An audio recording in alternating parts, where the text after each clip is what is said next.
Et entre Rimouski et Sainte-Flavie, à la porte de la Gaspésie, c'est notre dernière journée. C'était merveilleux. Super belle luminosité. Petit vent dans le dos. C'était relativement plat, haut, léger, des petites côtes, mais rien d'épuisant. Des super beaux paysages. On était sur la 132, mais c'était pas très passant. C'était enivrant. On arrive à Sainte-Flavie. Sainte-Flavie, c'est un peu moins connu que Montjoly comme entrée de la Gaspésie parce que c'est plus petit, c'est plus en retrait un peu. Mais c'était une beauté à couper le souffle. On s'est installé sur la grève près du quai de Sainte-Flavie pour prendre un break. On savait que c'était la dernière journée, c'était presque fini. Après ça, il nous restait, je pense, 10 ou 15 km pour atteindre Montjoly. Pour le train. Puis après ça, on attendait le train qui partait à 2 h du matin. Aujourd'hui, à cet épisode de Partout dans le monde, Serge est de retour et on discute cyclotourisme sur les routes du Québec.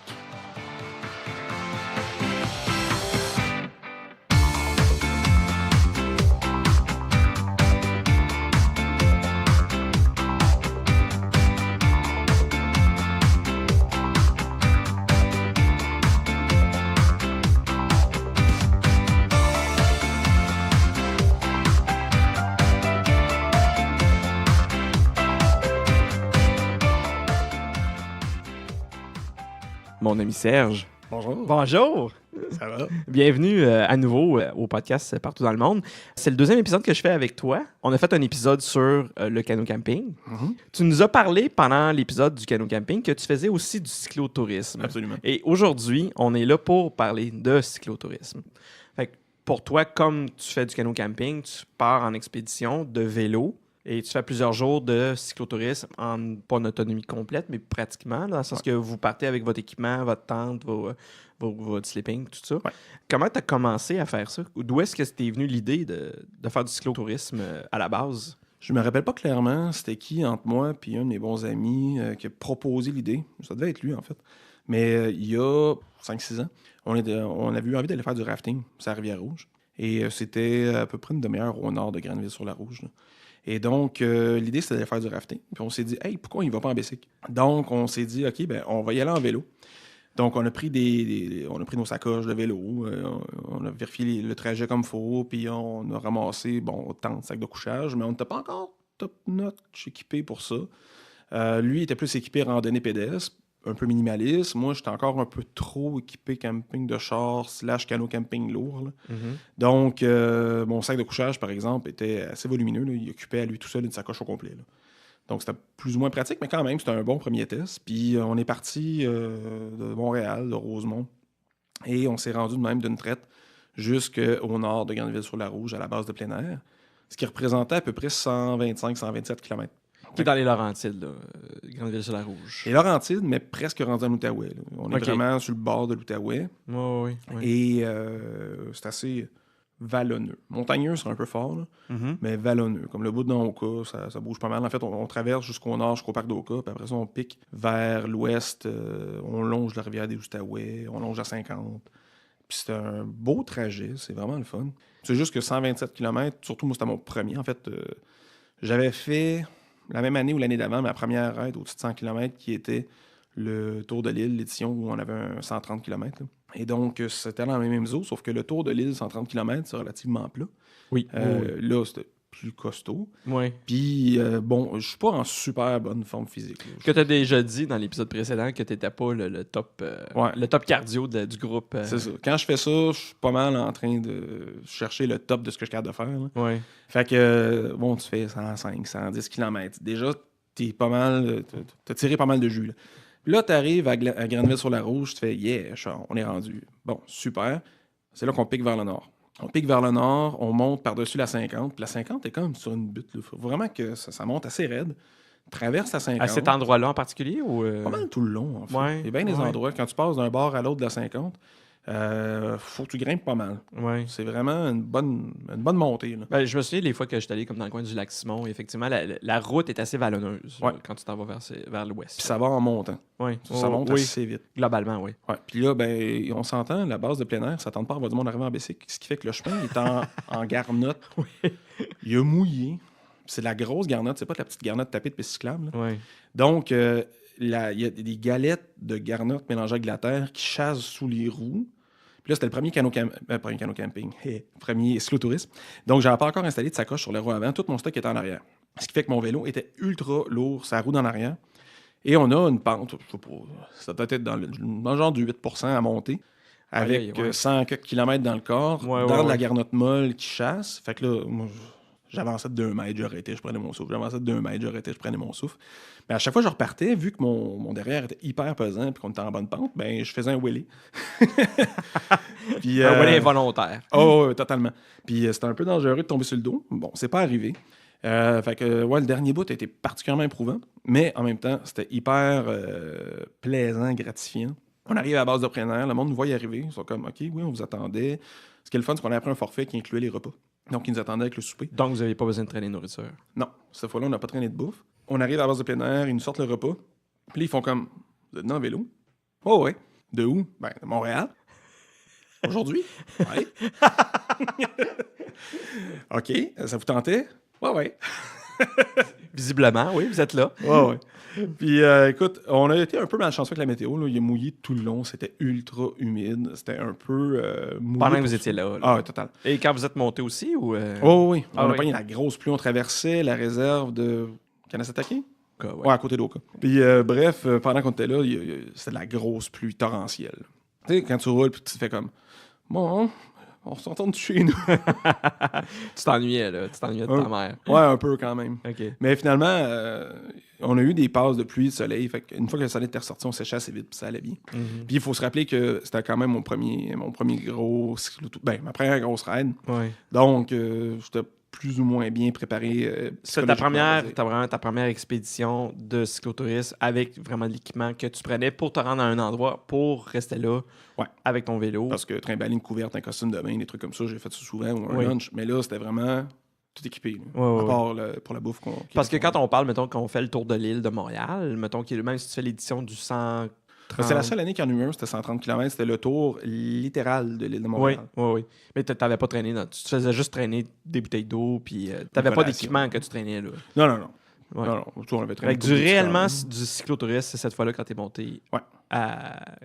je ne me rappelle pas l'endroit exact, mais c'était à peu près 30 minutes au nord de Granville-sur-la-Rouge. OK. On avait passé, c'était pas Carillon, c'était... j'ai oublié le nom. C'est un tout petit village qui était à l'ouest de Granville-sur-la-Rouge, puis c'est à partir de là qu'on avait piqué vers le nord. Je le mettrai dans le post-scriptum.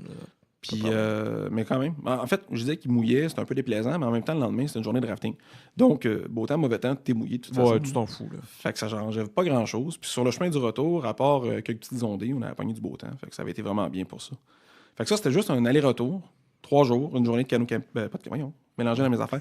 Une journée de rafting en plein milieu. C'était vraiment bien. Fait que ça nous avait donné le coup de continuer. Ouais. L'année d'après, j'avais pas pu. Mon ami avait fait un cyclotourisme avec quelqu'un d'autre. Et l'année suivante, ben là, on avait relancé l'idée encore. C'était encore un 3 jours, mais cette fois-ci, c'est 3 jours de vélo.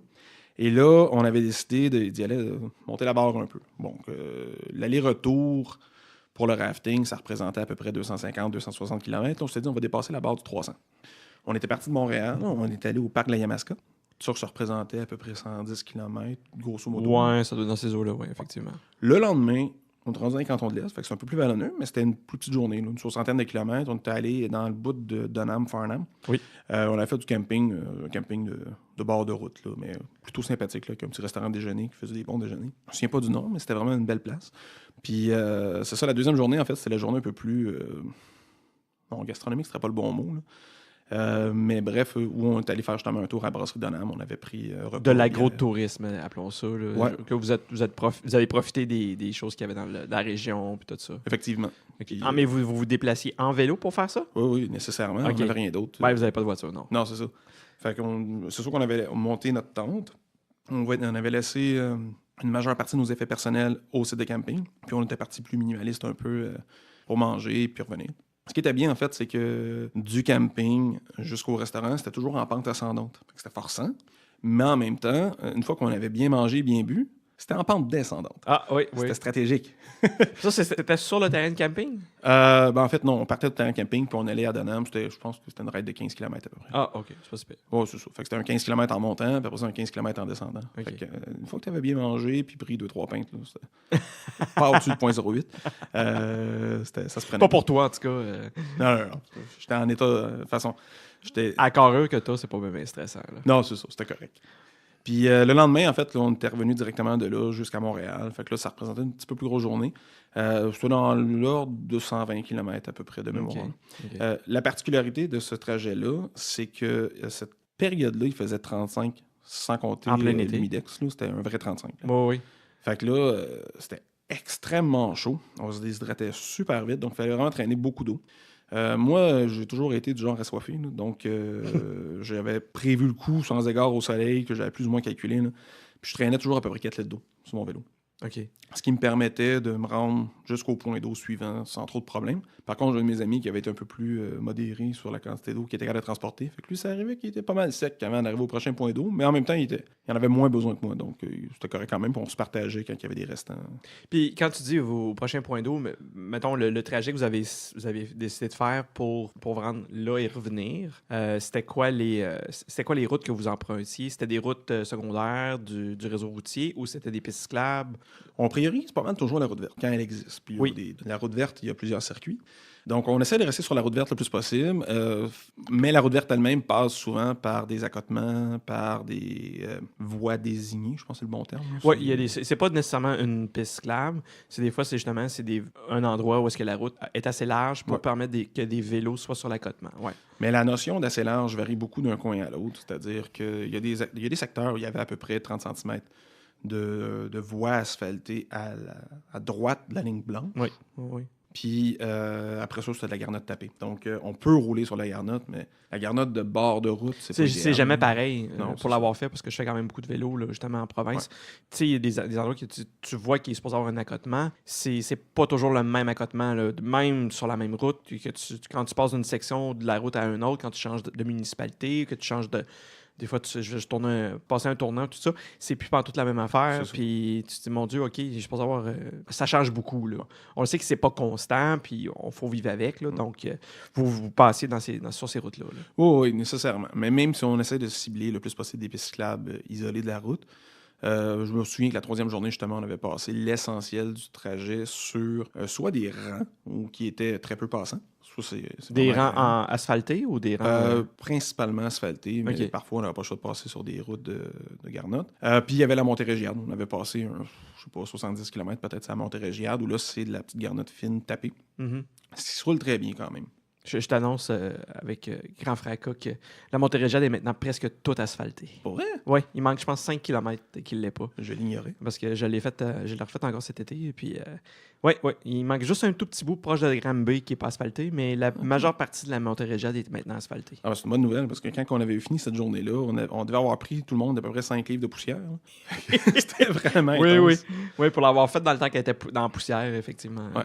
Mais c'est ça. Sinon, ça se fait bien. Puis on est équipé quand même avec des vélos de ville. Ben, de route, mais de ville. C'est-à-dire qu'on a tous des pneus à peu près entre 28 à 35 mm de large. Mm-hmm. Ce qui fait que sur l'asphalte, c'est idéal. Sur la poussière de roche tapée, ça va bien. Mais quand on commence à rentrer plus dans la caillasse, les grosses garnottes, là, c'est un petit peu moins intéressant. Ça chasse un peu plus, ça glisse un peu plus. Ouais. Puis l'année suivante, en fait, à chaque fois, on a eu le goût de monter la coche. Oui. Fait que là, on s'est dit, OK, on a fait 300. Là, on visait 500. Puis là, on a regardé un peu c'était quoi les options. Puis l'idée a germé assez vite d'aller en Gaspésie en vélo. Mais pas le tour de la Gaspésie parce qu'on manquait de temps. C'est quand même long. Là. Ah, ça représente à peu près 850 km. La boucle.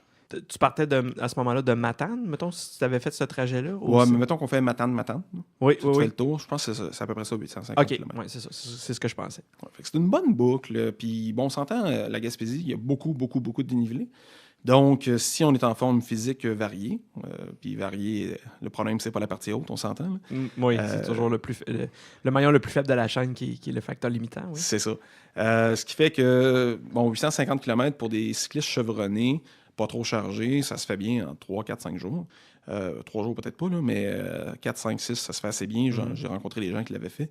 Nous, dans ces conditions-là, ça nous aurait probablement pris 7, 8, 9 jours, au moins. Mm-hmm.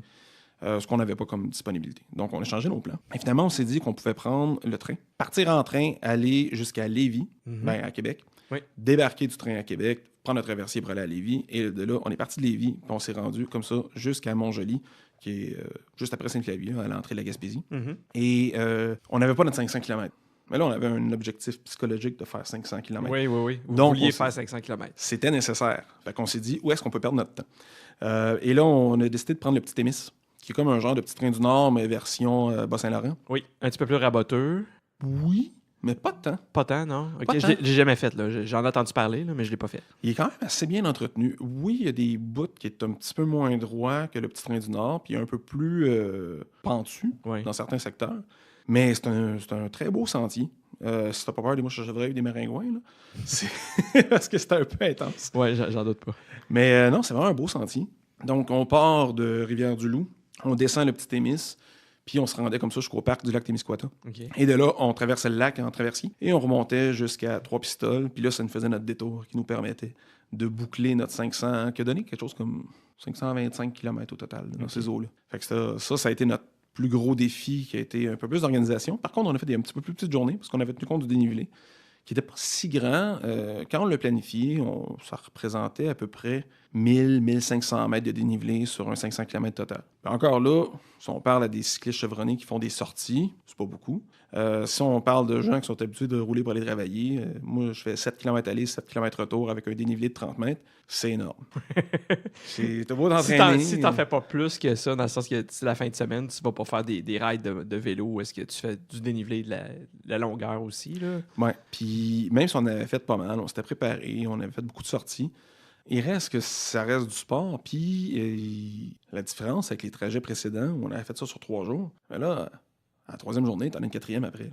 Puis une 5e, puis une 6e. Puis l'usure s'accumule plus vite que le repos. Oui, l'endurance, il faut qu'elle soit déjà là, parce que... Ouais. Moi, j'ai pogné mon creux, là, je pense que c'était à la 5e journée, où j'étais brûlé mort.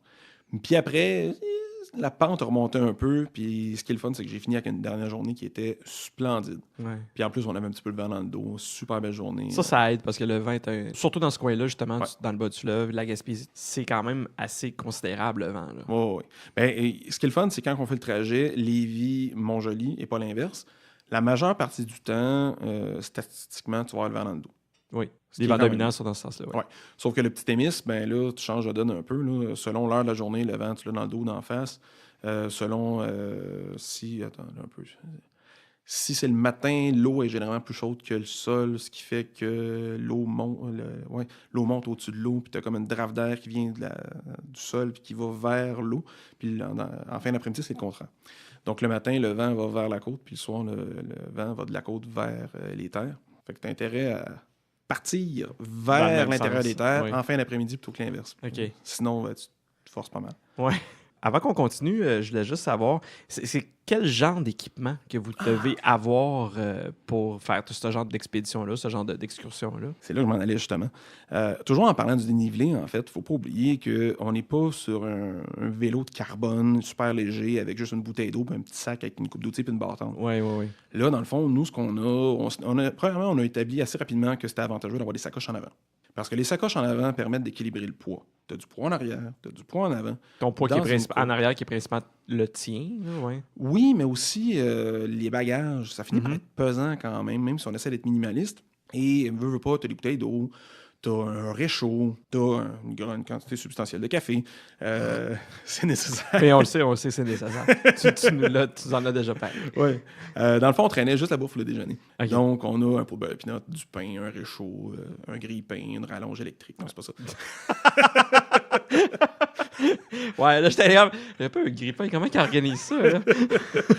Mais il reste que ça finit par être un peu pesant. Oui. En répartissant ça en avant pas en arrière, notamment dans les côtes, ça permet de ne pas avoir justement le wheelie involontaire qui part facilement. Ce qui fait que, bon, on a 2 sacoches en avant, 2 sacoches en arrière. Après ça, on va avoir typiquement, nous autres, on est 3 gars, la plupart du temps, quand on part avec une tente 2 places, une tente 3 places. Donc, il y a quelqu'un qui dort tout seul en tente 2 places, puis on est 2 à dormir dans tente 3 places. On s'entend qu'une tente 3 places, tu rentres pas vraiment 3 dedans. Non, c'est tout en moyen, là, on s'entend. C'est ça. Donc, on part avec 2 tentes qu'on se répartit sur les 3 bicycles. On va partir aussi sac de couchage, matelas de sol, un brûleur, une cafetière, du café. Ça, c'est pour tout le monde, là, pour les 3 personnes. Oui, on se répartit ça uniformément, là, le plus possible, là, pour que ce soit correct. On va partir, comme je disais, avec pain, beurre de pinot, assiette, couteau, fourchette. La plupart du temps, on n'amène pas plus de bouffe que ça. Des collations. Des bâtons, des noix, des trucs comme ça. Un petit peu de fruits au début, mais il passe Il y a quand même des choses que vous pouvez acheter aussi en route. Ben, c'est exactement ça. Donc, le déjeuner, on essaie de l'avoir avec nous, mais souvent, même au départ, on l'a pas tout. Là. On l'achète comme on va acheter du pain rendu à destination pour le premier matin. Et les dîners, absolument, on les planifie dans l'avant-midi. Ou la veille au soir, si on pense qu'on ne trouvera rien. Donc, on va aller dans une épicerie ou un restaurant. Soit on va manger au restaurant, ce qu'on essaie de minimiser, surtout sur l'heure du dîner, parce que, un, on ne veut pas se bourrer à la face. Oui, Puis deux, ça finit par être cher. Là. oui, puis c'est ça. Après ça, c'est difficile d'en repartir. Ouais. Donc, on essaie, souvent, on va aller dans une épicerie puis on va acheter une coupe de cossins, genre du fromage, de la viande froide, du pain. Ou encore, on va se faire un genre de. Des petites bouchées, vous allez non. Des craquelins? Non, c'est pas les craquelins que je cherchais, là, des antipasto. Genre, Ah oui, ok. Un apéritivo, là, genre. Genre. Ok. Fait que c'est un petit peu de saucisson, un petit peu de fromage, ou du jerky. Oui. Je veux dire qu'on a des protéines puis du sucre. Oui. Puis là, on sustente, on se rebourre un peu, on remplit nos bouteilles d'eau. Puis les bouteilles d'eau, dans le fond, on essaye le plus possible de pogner des abreuvoirs municipaux. Sinon, ben, quand on arrête un restaurant, on se fait remplir nos bouteilles. La plupart du temps, moi, ce que j'ai vu par expérience, parce que je fais beaucoup de vélo, mais c'est sûr que je pars pas en expédition comme tu fais, mais quand tu arrêtes dans un endroit, même ne serait-ce qu'un petit café, une épicerie, tout ça, tu demandes aux gens de remplir ta gourde. Il n'y a jamais de problème. Il n'y a jamais de... Il y a personne qui te fait une face qui fait comme, ben là, non, ça fait pas mon affaire. Écoute, à un moment donné, on était à sec, tout le monde. On était rendu à Notre-Dame-du-Portage. Dans le Bas-Saint-Laurent. Mm-hmm. C'est superbe, Notre-Dame du Portage. Oui. Il n'y a pas de commerce tant que ça. Pas vraiment, non. C'est plus des maisons. Ouais, fait que finalement, il y avait un monsieur qui travaillait sur sa toiture. Fait que ça fait « Bonjour, on peut-tu vous emprunter un petit peu d'eau? » Puis idéalement, on la garderait, en fait.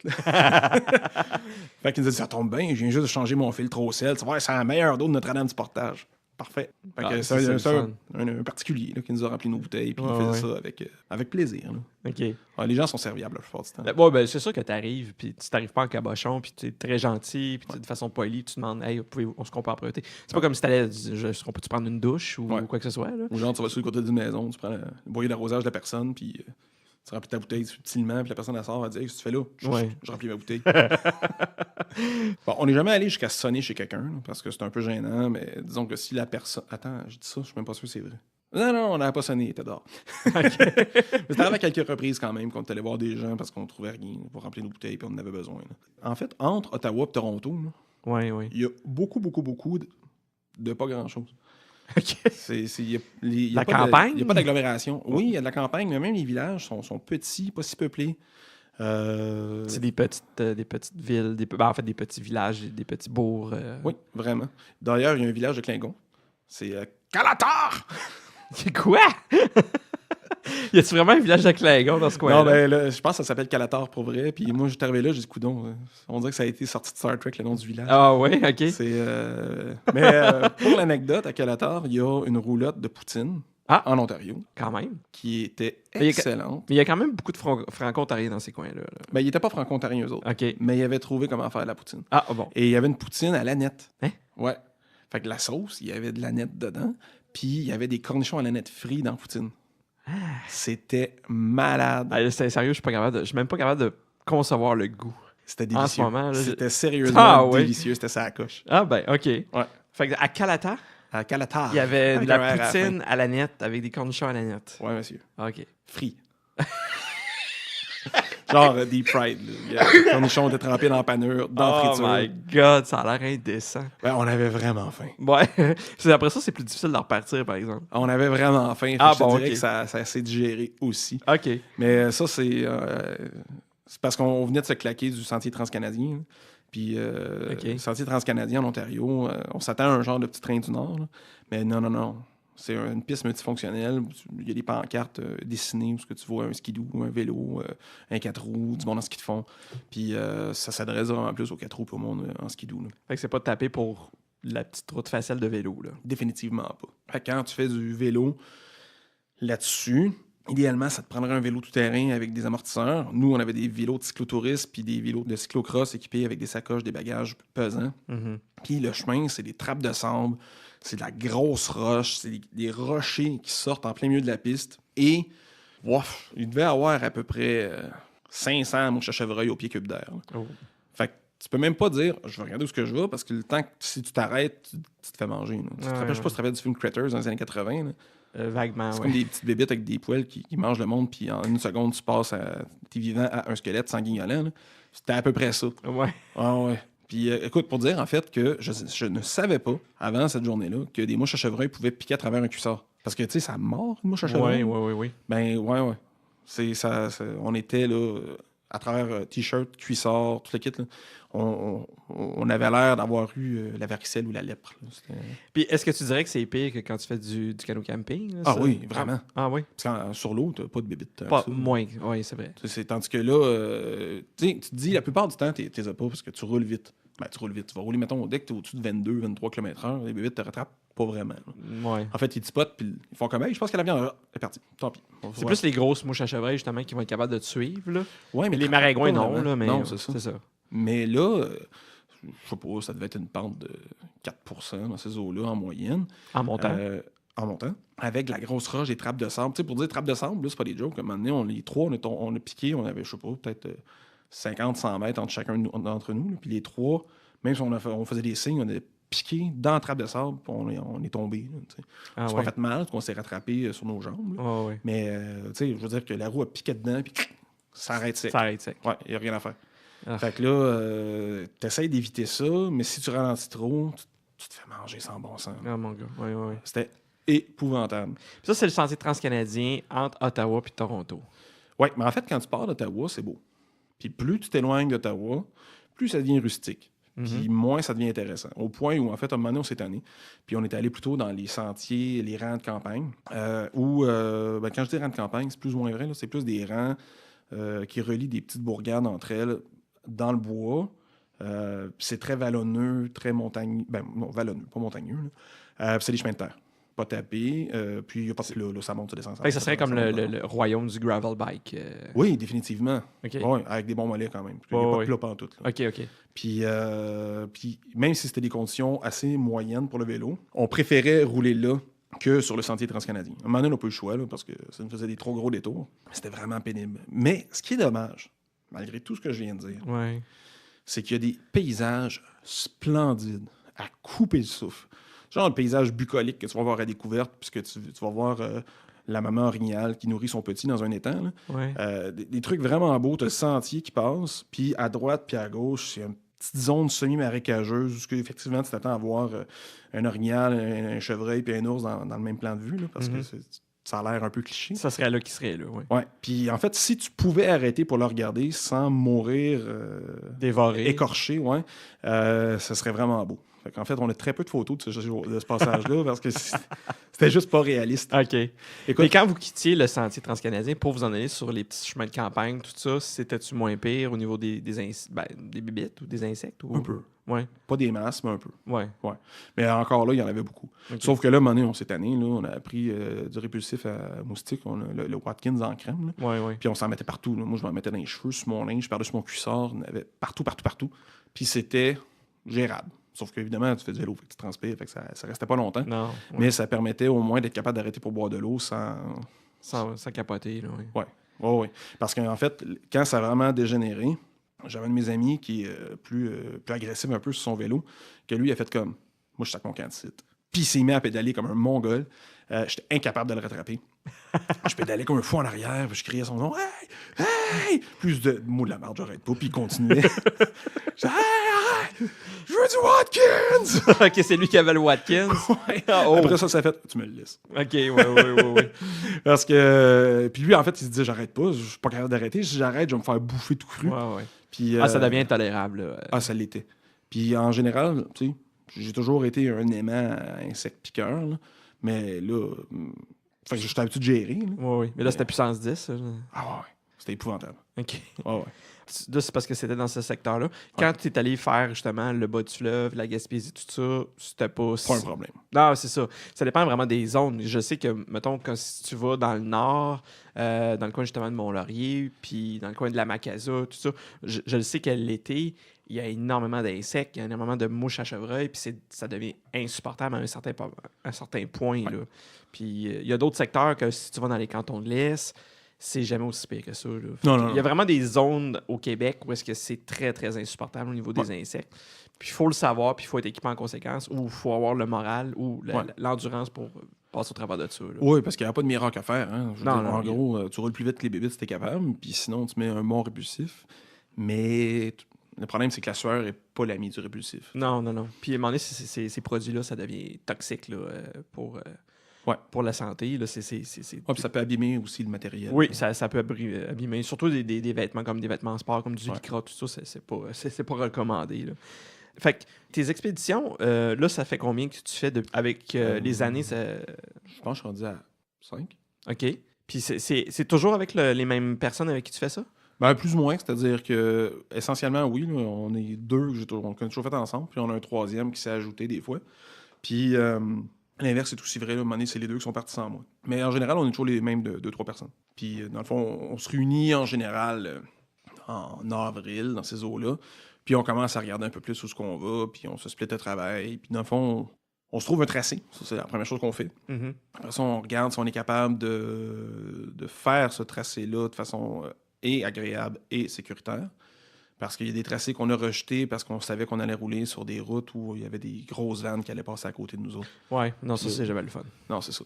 Fait qu'on regarde le tracé. Une fois qu'on a trouvé le tracé, on cherche des points d'arrêt. Puis ça, c'est un facteur qui peut faire rejeter le tracé. Par exemple, cet été, on est parti de Montréal. On est allé jusqu'à Gatineau. Après ça, on a piqué de Gatineau vers le lac Ontario. De Montréal jusqu'à Gatineau, il n'y a pas eu de problème. Après ça, entre Ottawa et le lac Ontario, c'était hyper difficile de trouver des sites de camping. Mm-hmm. On considérait un peu l'hébergement aussi, mais c'était moins intéressant. Puis ça coûte plus cher, puis il y a la gestion des vélos. Tandis que du camping, tu mets tes vélos à côté de ta tente, tu dors, puis ça coûte moins cher. Mm-hmm. Donc, on s'est rendu compte que autant c'est hyper facile de trouver des terrains de camping au Québec, même dans des coins assez reclus. En Ontario, dans l'est de l'Ontario du moins, pas tant. Après coup, j'ai réalisé qu'on aurait probablement été plus avisé de juste suivre le fleuve. Puis en longeant le fleuve, on aurait trouvé plus de sites à cause justement des bords de l'eau que les gens vont avoir tendance à avoir plus des intérêts justement pour des mises à l'eau puis tout ça. Fait qu'il y a souvent des campings dans ces coins-là. Ouais, je pense qu'il n'y a pas beaucoup d'hurluberlus qui passent de Ottawa au lac Ontario en vélo. Ça se peut. C'est un petit peu spécial l'idée qu'on avait eue. Là, mais c'est vous qui vous avez décidé de faire ça. C'est pas quelque chose que vous avez trouvé dans un guide, sur un site ou peu importe. Vous avez décidé. Ah, nous on fait ça, puis vous êtes arrangé pour le faire. Ouais, c'est ça. OK.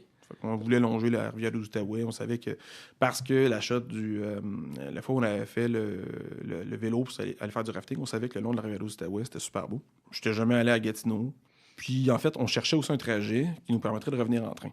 Question de pas faire une boucle. Un peu comme on l'avait fait la fois qu'on était allé en Gaspésie. Donc la fois de la Gaspésie, on était parti, on avait débarqué à Québec, on était parti jusqu'à Montjoly. Et de Montjoly, on était rembarqué dans le train et on était revenu à Montréal. Cette fois-ci, on était parti de Montréal. Et on voulait atteindre un endroit où il y avait une gare ferroviaire. On avait repéré Belleville, en Ontario. Mm-hmm. Donc, évidemment, tout le long, on avait les triplettes de Belleville en tête quand on allait. Surtout que c'est un film qui parle de genre de vélo. Puis en plus. Oui. Fait que, on s'est rendu jusqu'à Belleville, puis on est revenu en train à Montréal. On a cherché un endroit avec une gare. On a trouvé Belleville. On partait de Montréal. On s'est dit, OK, par où est-ce qu'on passe? Puis pas juste par où est-ce qu'on passe. On voulait pas diminuer le niveau d'intensité. On voulait continuer à aller en augmentant pour le défi. Pour la longueur. Ouais. Fait que dans le fond, probablement que si on avait longé le fleuve, ça nous faisait moins de kilométrage. Fait qu'on s'est dit, on va faire pas l'hypoténuse, on va faire les deux côtés de l'onde.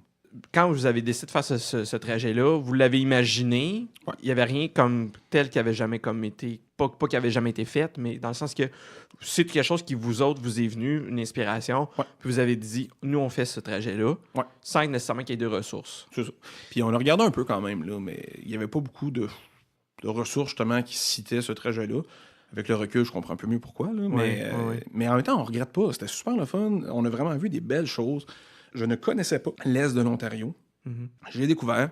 Il y avait des coins vraiment sympathiques. Il y avait des super beaux paysages. C'est ça quand, comme, mettons, si tu disais que tu as parlé de Belleville, tout ça. Y a-tu d'autres villes que tu pourrais dire par lesquelles vous êtes passé, là, qu'il y a des noms qui te reviennent? Là? On t'arrête à Tweed, comme le vêtement. Là. Oui. À Tweed, dans le fond... OK. On avait, quand je disais qu'on avait de la misère à trouver des campings, on en avait trouvé un qui était, j'ai oublié le nom exactement, là, mais c'était un beau nom de camping avec des super belles photos qui était proche de Tweed. Fait qu'on se dit, OK, on va réserver là, on va aller à Tweed. Là, on arrive, écoute, c'était souvent très beau. Souvent, on arrivait un petit peu en hauteur, puis après ça, on descendait vers l'endroit où on allait coucher. Ouais. Donc, on a surplombé un peu Tweed, on est arrivé en descendant. C'était super belle vue sur le bord d'un lac, j'ai oublié le nom du lac. C'est une petite ville, là, peut-être 1000 habitants dans ces eaux-là. peut-être même moins. Là. C'est vraiment pas gros. Village de campagne, là. Ben, juste pour dire que c'est assez gros pour avoir un LCBO et un beer store. OK. Oh, oui. Sauf qu'on est arrivé à 7h15. Le soir. Ben oui, parce qu'on était sur le sentier transcanadien. Ça roule pas vite dans la grosse roche. Non. Fait que on arrive à 7h15 le soir. Fait qu'on va... Qu'est-ce qu'on fait quand on arrive le soir? On va chercher de quoi à boire. Oui. Il faut se réhydrater. Oui. Mais pas trop. Donc, on va au LCBO, ben, il est 7h. Donc, c'est fermé. On va au beer store, c'est fermé. On va à l'épicerie, c'est fermé. On va à la pharmacie, fermée. OK. Station-service, vente pas de bière à station-service. D'accord. Dépanneur non plus. Fait que c'était une jolie bourgade qui, de jour, a un certain attrait touristique. Sauf que finalement, tout était fermé à part un pub. Fait qu'on est allé souper dans un pub à boire de la Molson canadienne. Mettons qu'on est loin des micros de Montréal. Oui. Après ça, on est allé au camping, qui s'est avéré être le projet de l'ex ou du défunt mari de la propriétaire. L'histoire ne dit pas où ce qui est rendu le bonhomme, en fait. Mais c'était donc un chantier plein de débris, plein de déchets. Ah, OK. Mais Ça, c'était le camping, là? Ben, camping, c'était un bien grand mot. Il y avait une toilette chimique bleue, pas d'eau courante. Puis sur le bord du lac, une fois que tu avais dépassé la garnotte avec les morceaux de verre cassés, tu avais 2-3 petits sites de terre battue où tu pouvais mettre une tente. Et si tu regardais vers le lac et pas vers l'arrière, c'était superbe. Et j'ai pris des photos qui étaient magnifiques. Si j'avais pris des photos de l'autre sens, je m'aurais dit pourquoi tu allais visiter un dépotoir. OK. C'est ça. C'est dommage, par exemple. Ben oui, mais en même temps, ça nous apprendrait à arriver aussi tard, parce qu'on est allé au pub, on a soupé, puis le pub était beaucoup plus proche que le camping. Fait qu'on avait appelé le propriétaire, il a dit « Excusez, ça vous dérange-tu si on arrive un peu plus tard, on n'a pas trouvé de bouffe, fait qu'on va manger avant de venir vous rejoindre. » Finalement, au pub, on jasait, il y avait un gars qui venait de Sherbrooke, qui avait pas parlé français depuis des mois. Fait que là, il était super excité de voir du monde qui parlait français, il est venu nous parler français. Ouais, vraiment. Puis là, ben, ça a fait un petit attroupement, là, parce qu'il y avait du monde dans le bar qui était comme, il y a du monde qui parle français, on va aller voir du monde qui parle français. Pourtant, c'est collé sur le Québec, mais ils ne voyaient pas souvent du monde qui parle français. Dans ce coin-là, peut-être pas, non. Non, effectivement. Puis finalement, ça a étiré un peu, puis ils nous ont payé des shooters. Puis là, il arrive, il est 10h30 le soir. Il faudrait bien qu'on aille monter notre tente. Fait que le soir, on a vu que c'était un peu crade, mais la madame, elle nous avait texté en disant, ben là, s'en venez-vous, tu sais. Fait que oui, on est arrivé, on s'est installé, il faisait noir, il n'y avait pas beaucoup de lumière. Fait qu'on avait vu que c'était un petit peu spécial. C'est le lendemain matin que ça fait comme « Wow! » Tu te réveilles, tu fais comme « Wow! » Ouais.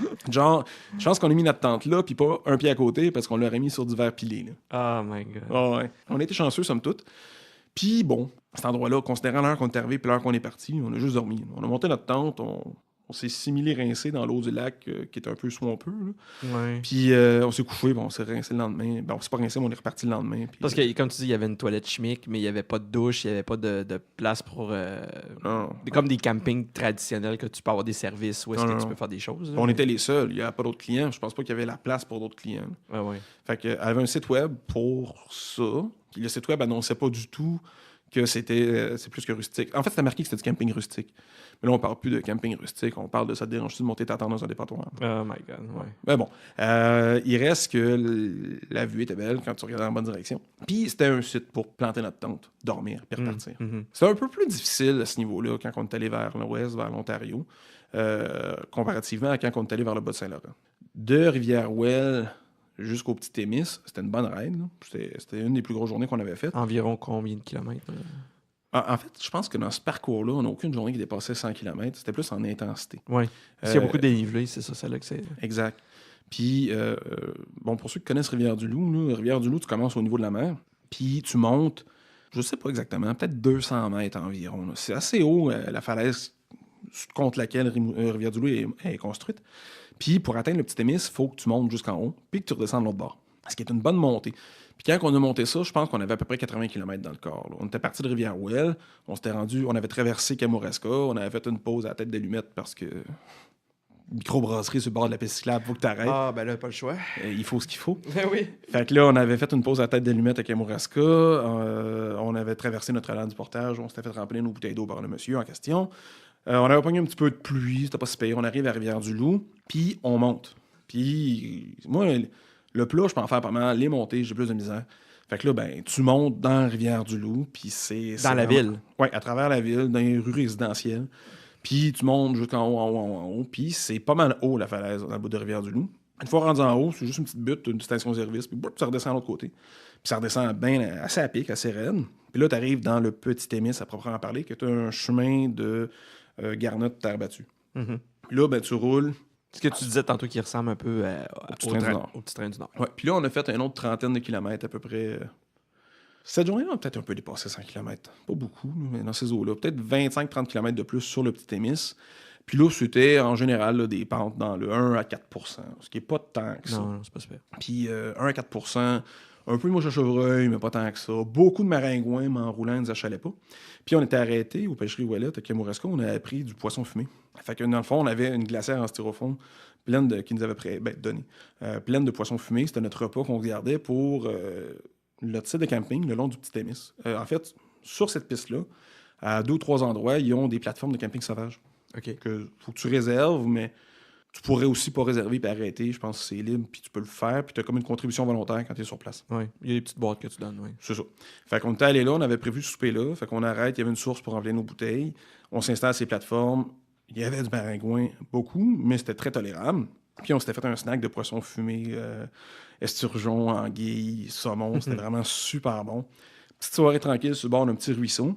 Après ça, le lendemain, on continuait à pédaler.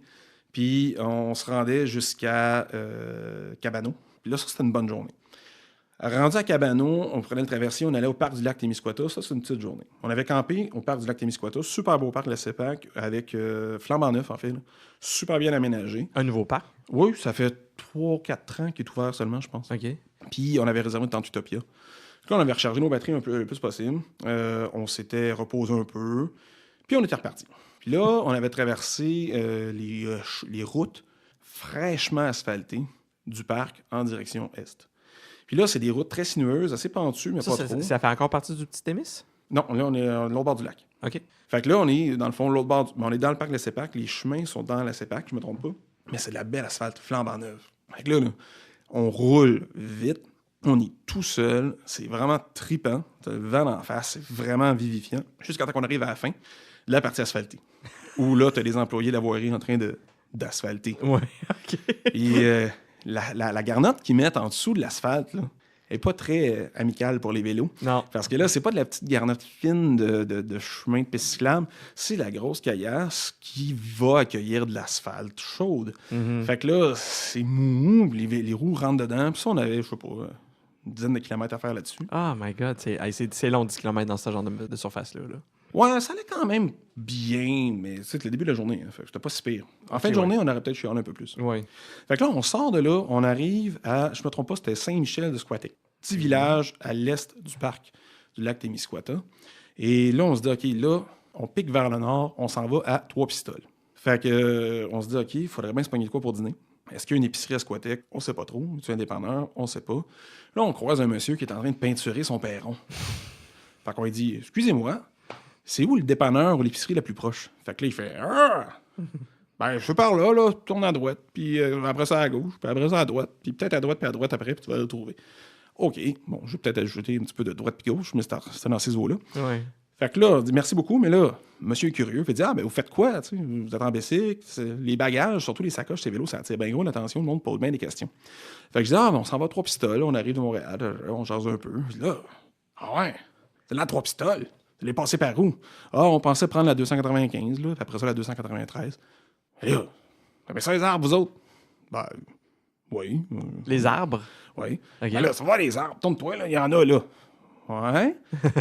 Et là, puis les côtes, vous aimez ça? Ben, Moins. ouais. Ben, on est qu'à démonter, là. On les cherche pas nécessairement. Là. Je dis, ben là, les côtes, tu vas en avoir en masse là-bas. Là. Pourquoi tu passes par là? Pourquoi tu passes pas par la 296? Il dit, ben non, mais la 296, c'est un bon détour. Là. Ben voyons, j'habite ici, j'ai grandi ici, je connais ça, mais c'est pas un détour. Je dis, ben là, je sors la carte, je lui montre la carte, je dis, ben, ça fait un arc de cercle, c'est un détour. L'autre, c'est direct, ça, c'est un arc de cercle. Non, fais-moi confiance, ça, c'est pas un détour. Ouais. Puis là, en plus, là, si tu passes par la 296, tu vas passer par Lac des Aigles. Puis à Lac des Aigles, il y a une cantine. Là, moi, je le connais, le gars, c'est un chef cuisinier. Il est super bon, il fait de la bonne bouffe. Vous allez y passer là puis aller dîner au lieu de prendre de la bouffe au dépanneur. Ouais. Ça, c'est intéressant. OK. Puis là, en plus, à 295, il y a plein de vannes, puis ça roule vite, puis il y a souvent des accidents, puis il y a tout le temps des blessés. Ouais. Parce que c'est en 296, t'as des CLST, des campings, t'as des terres agricoles, des champs, des pâturages avec des vaches. T'as Saint-Guy. Moi, j'ai un cousin qui vient de Saint-Guy, puis il n'aime pas bien parler français, là. Il est plus anglophile, puis il vient de Saint-Guy, plus comme, ouais. J'ai dit, c'est une belle place pour danser, ça. Fait que je dis, oh, ouais, danser à Saint-Guy, c'est le fun. Puis là, il continue, puis il en rajoute. Puis en plus, là, sur le chemin, tu as des campings si vous êtes fatigué. Puis surtout, s'il arrive de quoi, vous allez avoir de l'aide, vous ne serez pas isolé. OK. Quand c'est convaincant, quand même si son discours est un peu décousu, il nous convainc que 295 égale risque de mort, 296 égale risque de secours s'il y a des problèmes. OK. Oui. Et plus plaisant ou... Oui, moins de côtes. Oui. Plus bucolique. Oui, intéressant. Puis là, il dit en plus potentiel de bon repas.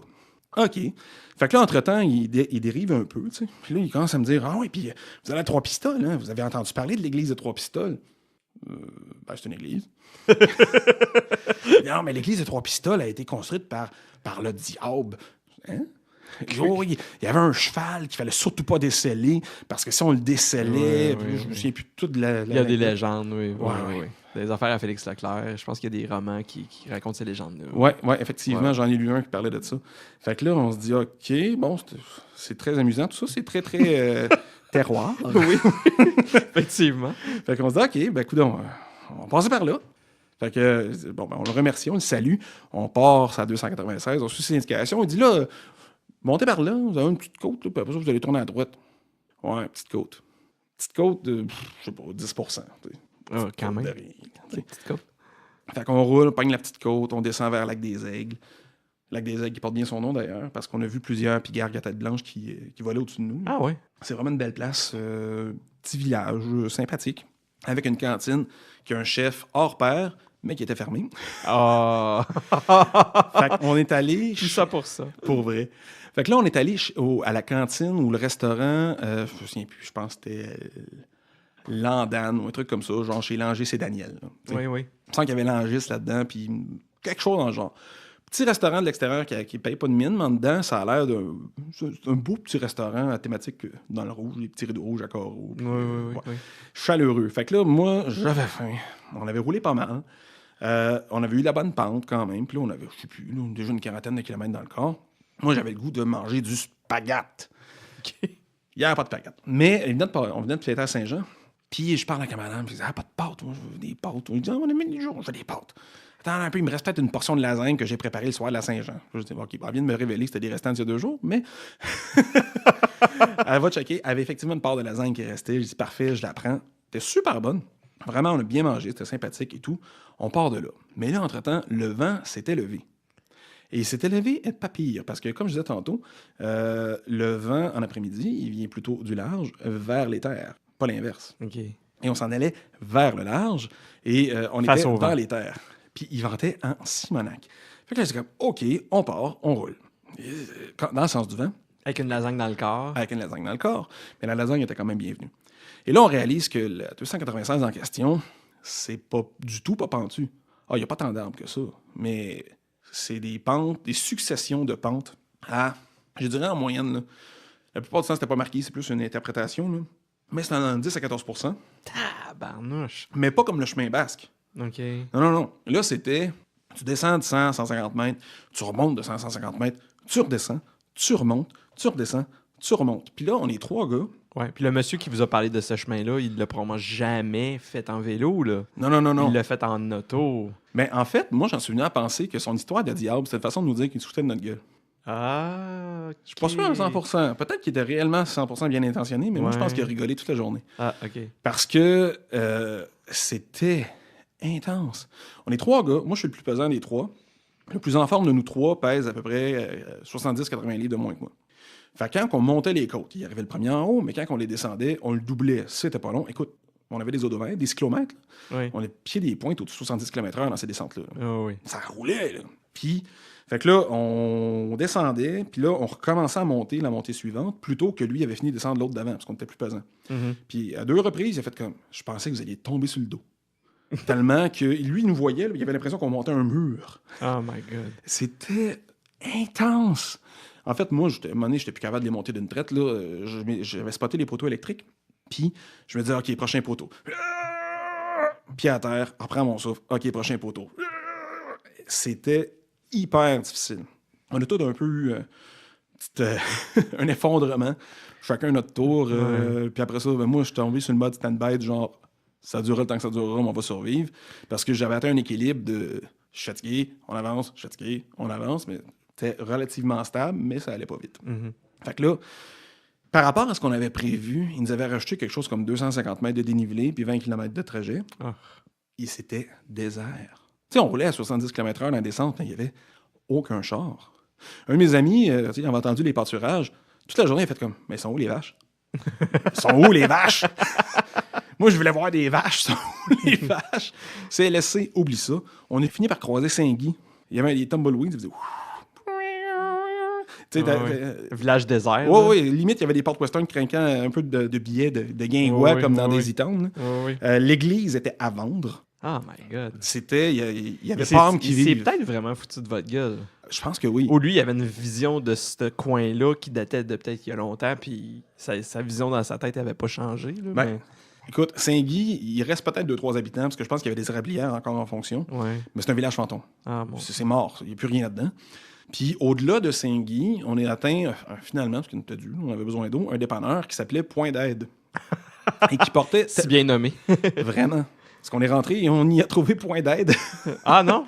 Ben en fait, on a demandé à la caissière si on pouvait aller remplir nos bouteilles d'eau. Elle s'est jamais levée. C'est tout. On est allé dans l'arrière-boutique. On a rempli nos bouteilles. On est ressorti. OK. Bon, ben, écoute, c'était pas très sympathique. La bonne eau souffrée, tu sais, sulfurée. Mais c'est pas grave. C'était pas l'endroit le plus sympathique du monde. Mais on avait atteint un genre de zénitude.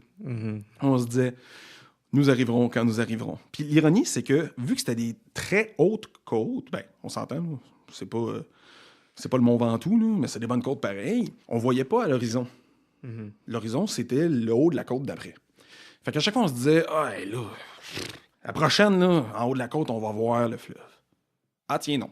La prochaine, on va voir le fleuve. Ah, tiens, non. Et ça a été de même pendant toute la journée, le début de la soirée. Mais on a fini par voir le fleuve. Mais ça a été long. Il est arrivé tard, d'ailleurs. Là, vous en allez à quel endroit? À Trois-Pistoles. À Trois-Pistoles. Fait qu'on était en perpendiculaire au fleuve. On arrivait à Trois-Pistoles. On avait réservé au camping municipal. Et à un moment donné, la 296 est retombée dans 293. On arrive dans 293 et là, ça roule vite, vite, vite. Puis là, d'ailleurs, c'est là qu'un de mes amis a fait son propre effondrement parce que on venait de descendre et là, une espèce de mur à 14% avec des grosses vannes qui roulent à 90 km/h avec un accotement d'à peu près 30 cm. Là, il a fait comme, hey, je suis plus capable, ça va faire... Il a fait sa petite prise de bacon. On est reparti. On en avait toutes fait une. Ça a été la sienne, mais moi, j'avais fait beaucoup plus tôt. Fait que là, on monte la côte, même affaire, poteau électrique, prochain poteau, arrive en haut, et là, ça a commencé à être pas pire. Parce que ça montait des fois un petit peu, ça redescendait des fois un petit peu. On commençait à voir le bleu au loin de la mer. Parce qu'en disant à cette hauteur-là, c'est salé. Là. Et là, le moment d'extase, le plus intense que j'ai eu en faisant du sport. On a atteint un point, juste avant Trois-Pistoles, où ça ne faisait plus que descendre. Pendant genre 4 km ou 5 km. Une longue descente, pas trop forte, là, mais genre entre 2 et 8 %. Des fois, ça allait plus raide encore. On a pogné une côte à 18 % en descendant à un moment donné. Là. Ça y allait par là. Ça descendait, là, plus besoin de pédaler. Tu fais juste contrôler tes freins. T'es tellement brûlé, t'en pleures de joie, t'es vu embrouillé à cause des larmes de plaisir, t'es comme, avec le vent. Surtout quand c'est la fin. Écoute, on était soulagés, là. C'était jouissif. On arrive à Trois-Pistoles, le camping était relativement sur le bord de l'eau, un petit peu en surplomb. Là. On s'installe, coucher du soleil, et là on se dit, OK, on se change, on s'en va manger. On s'est pogné un super bon resto avec vue sur le fleuve. Alors, on s'est claqué une petite bouffe qui était bien méritée. En se disant, hey, là, on a eu notre journée. C'est là qu'on s'est dit, le gars, c'est bien foutu de notre gueule, parce qu'il n'y avait pas de CLSC, il n'y avait pas de pâturage, il n'y avait pas de terrain de camping, il n'y avait rien à part un plus long chemin puis un solide dénivelé. C'était vraiment intense. En fait, ça donnait à peu près 1000 mètres de dénivelé sur un total de pas de temps que ça, là, à peu près 85 km. Sauf que c'était un 1000 mètres, pas du 2% qui se fait bien. C'était une succession de pentes fortes. Et dans tout le 85 km qu'on a fait, je dirais que s'il y a eu 10 km de plat, c'est beau. C'était soit la descente, soit de la montée. C'était vraiment intense. Puis c'était, il faut se rappeler, après plusieurs centaines de kilomètres déjà de fête en journée collée. Fait que rendu à Trois-Pistoles, en tout cas, on a vraiment bien dormi. Puis, tu sais, un de mes deux amis, c'est de nature optimiste. Lui, pour son dire que non, le gars, c'est probablement pas foutu de notre gueule. Il nous a peut-être sauvé la vie parce qu'il disait que l'autre route était plus dangereuse. Et c'est possiblement vrai. Il y avait peut-être plus d'achalandage au niveau, justement, du trafic, le transport routier. Les grosses vannes. Ouais. Ça se peut très bien. Oui. Mais il reste que ça a été intense. Ben, déjà, quand on est parti vers le Bas-Saint-Laurent, déjà, si on fait, dans le fond, les arrêts, là, on a fait Lévis, je pense que c'était Berthier-sur-Mer. Après ça, Berthier-sur-Mer, on s'est rendu jusqu'à Rivière-Ouelle. Après ça, Rivière-Ouelle, là, me semble qu'on s'est rendu jusqu'au Bic. Ça-tu l'as vu, mon enfant? Non, c'est plus tard que ça. En fait, bon, le Bic, on était rendu entre à Rivière-du-Loup et Rimouski, si je me souviens. Oui, c'est ça. Donc, c'est après le petit Témis. Fait que c'était comme rendu la 5e ou 6e journée. On était fatigués. Fait que là, on est épuisé. On roule, on part de Trois-Pistoles, on s'en va vers le Bic et on suit la route verte sur les chemins basques, je me souviens bien comment ça s'appelle. Ouais, ça me dit quelque chose, oui. C'est sinueux sur le bord de l'eau. Une fois de temps en temps, tu piques un peu vers l'intérieur des terres, mais tu es entre l'espèce de falaise qui longe le fleuve Saint-Laurent et le fleuve en tant que tel. Donc, tu as comme une petite bande de terre un peu plus basse où est construite Rivière-du-Loup, puis où est Trois-Pistoles. Trois-Pistoles, ça, je m'en allais dire, oui. Ouais. Puis là, tu longes ça, mais c'est sinueux. C'est une succession de petites montées, pas très hautes. 10-12 mètres de haut, mais avec des pentes à 10, 12, 14 %. OK. Monte, descend, monte, descend, monte, descend. Mais la veille, on a vu une journée infernale. Monte, descend, monte, descend, monte, descend. On n'est plus capable. Encore une fois, ça va être une journée un peu intense aux mouches à chevreuil, mais rien à voir avec ce qu'on a eu l'été passé. Là. Mais une journée avec des mouches à chevreuil qui nous tournaient autour, qui nous harcelaient, puis qu'on se disait, regarde, prends-toi une bouchée, puis sac ton camp. Ouais. Puis, fait que là, on est un peu tanné de cette succession de montées-là. On avait notre quota. Fait qu'on s'est dit, tant pis, on s'en va à 532. 532, c'est une pente ascendante d'à peu près 2 %. Oui, il y avait du trafic. Oui, on était sur l'accotement, mais c'est un peu plus régulier. Ce qui est plate, c'est que ça nous a fait manquer le plus beau bout du chemin de la route verte qu'on a su par après, qui était l'entrée du parc du Bic par voie cyclable. Ça, apparemment que c'est fabuleux, on l'a pas vu. Du côté de Cap-à-l'Orient, je pense, c'est de ce côté-là. Oui, c'est ça. Ouais. Ben justement, on est arrivé à l'entrée, je ne sais pas du nom de l'entrée, je pense que c'est justement Cap-à-l'Orignal, qui a un poste d'accueil par la 132. Fait que nous, on l'avait repéré sur la carte. On arrête à ce poste d'accueil-là, qui est fermé. Puis on se dit, OK, bon, qu'est-ce qu'on fait? Ça, c'est l'entrée, pas sud, mais c'est l'entrée ouest. Ouais. Fait que là, on appelle, je dis, oui, bonjour. Puis là, cette fois-là, en plus, on avait réservé une tente Utopia. On l'avait fait ça 2 fois dans notre parcours. On a pris des tentes Utopia pour augmenter un petit peu le niveau de confort, pour essayer de recharger les batteries. Oui.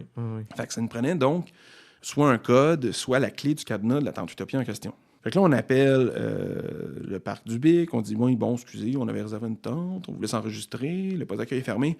Ah oui, il est fermé. Passez par l'autre accueil, j'ai oublié le nom, là, mais l'accueil Est. OK, l'accueil Est, celui qui est collé sur Rimouski. Oh oui, c'est à 15 minutes. Non, mais vous comprenez pas, c'est parce qu'on est en vélo. Là. Ouais. Ben c'est ça, 15 minutes en chance, pas 15 minutes en vélo. Puis là, on a notre journée dans le corps. Là. Nous autres, on veut s'enregistrer. Ah ouais, mais il faut passer par l'accueil. Non, c'est une niaise. Envoie quelqu'un m'enregistrer. On fait pas l'aller-retour Rimouski, on revient à notre camping. Là, c'était pas rapide. Surtout que le camping, où est-ce que votre tente était du côté d'où est-ce que vous étiez déjà rendu. Oui, là. on était rendu. Ça vous donnait rien de faire ce chemin-là pour revenir. Ben, ça nous rajoutait à peu près 20 km de plus sur ce qu'on avait déjà fait. Là. Okay, on était brûlés. Oui. 20 km quand tu as une journée de 100 quelque chose de kilomètres de fête, là, tu n'as assez. Là. Oh oui, 20 km le matin, tu dis, 20 km, ça va bien. Mais là, non, on avait fait beaucoup. Là. On était fatigués, on voulait juste aller se coucher. Là.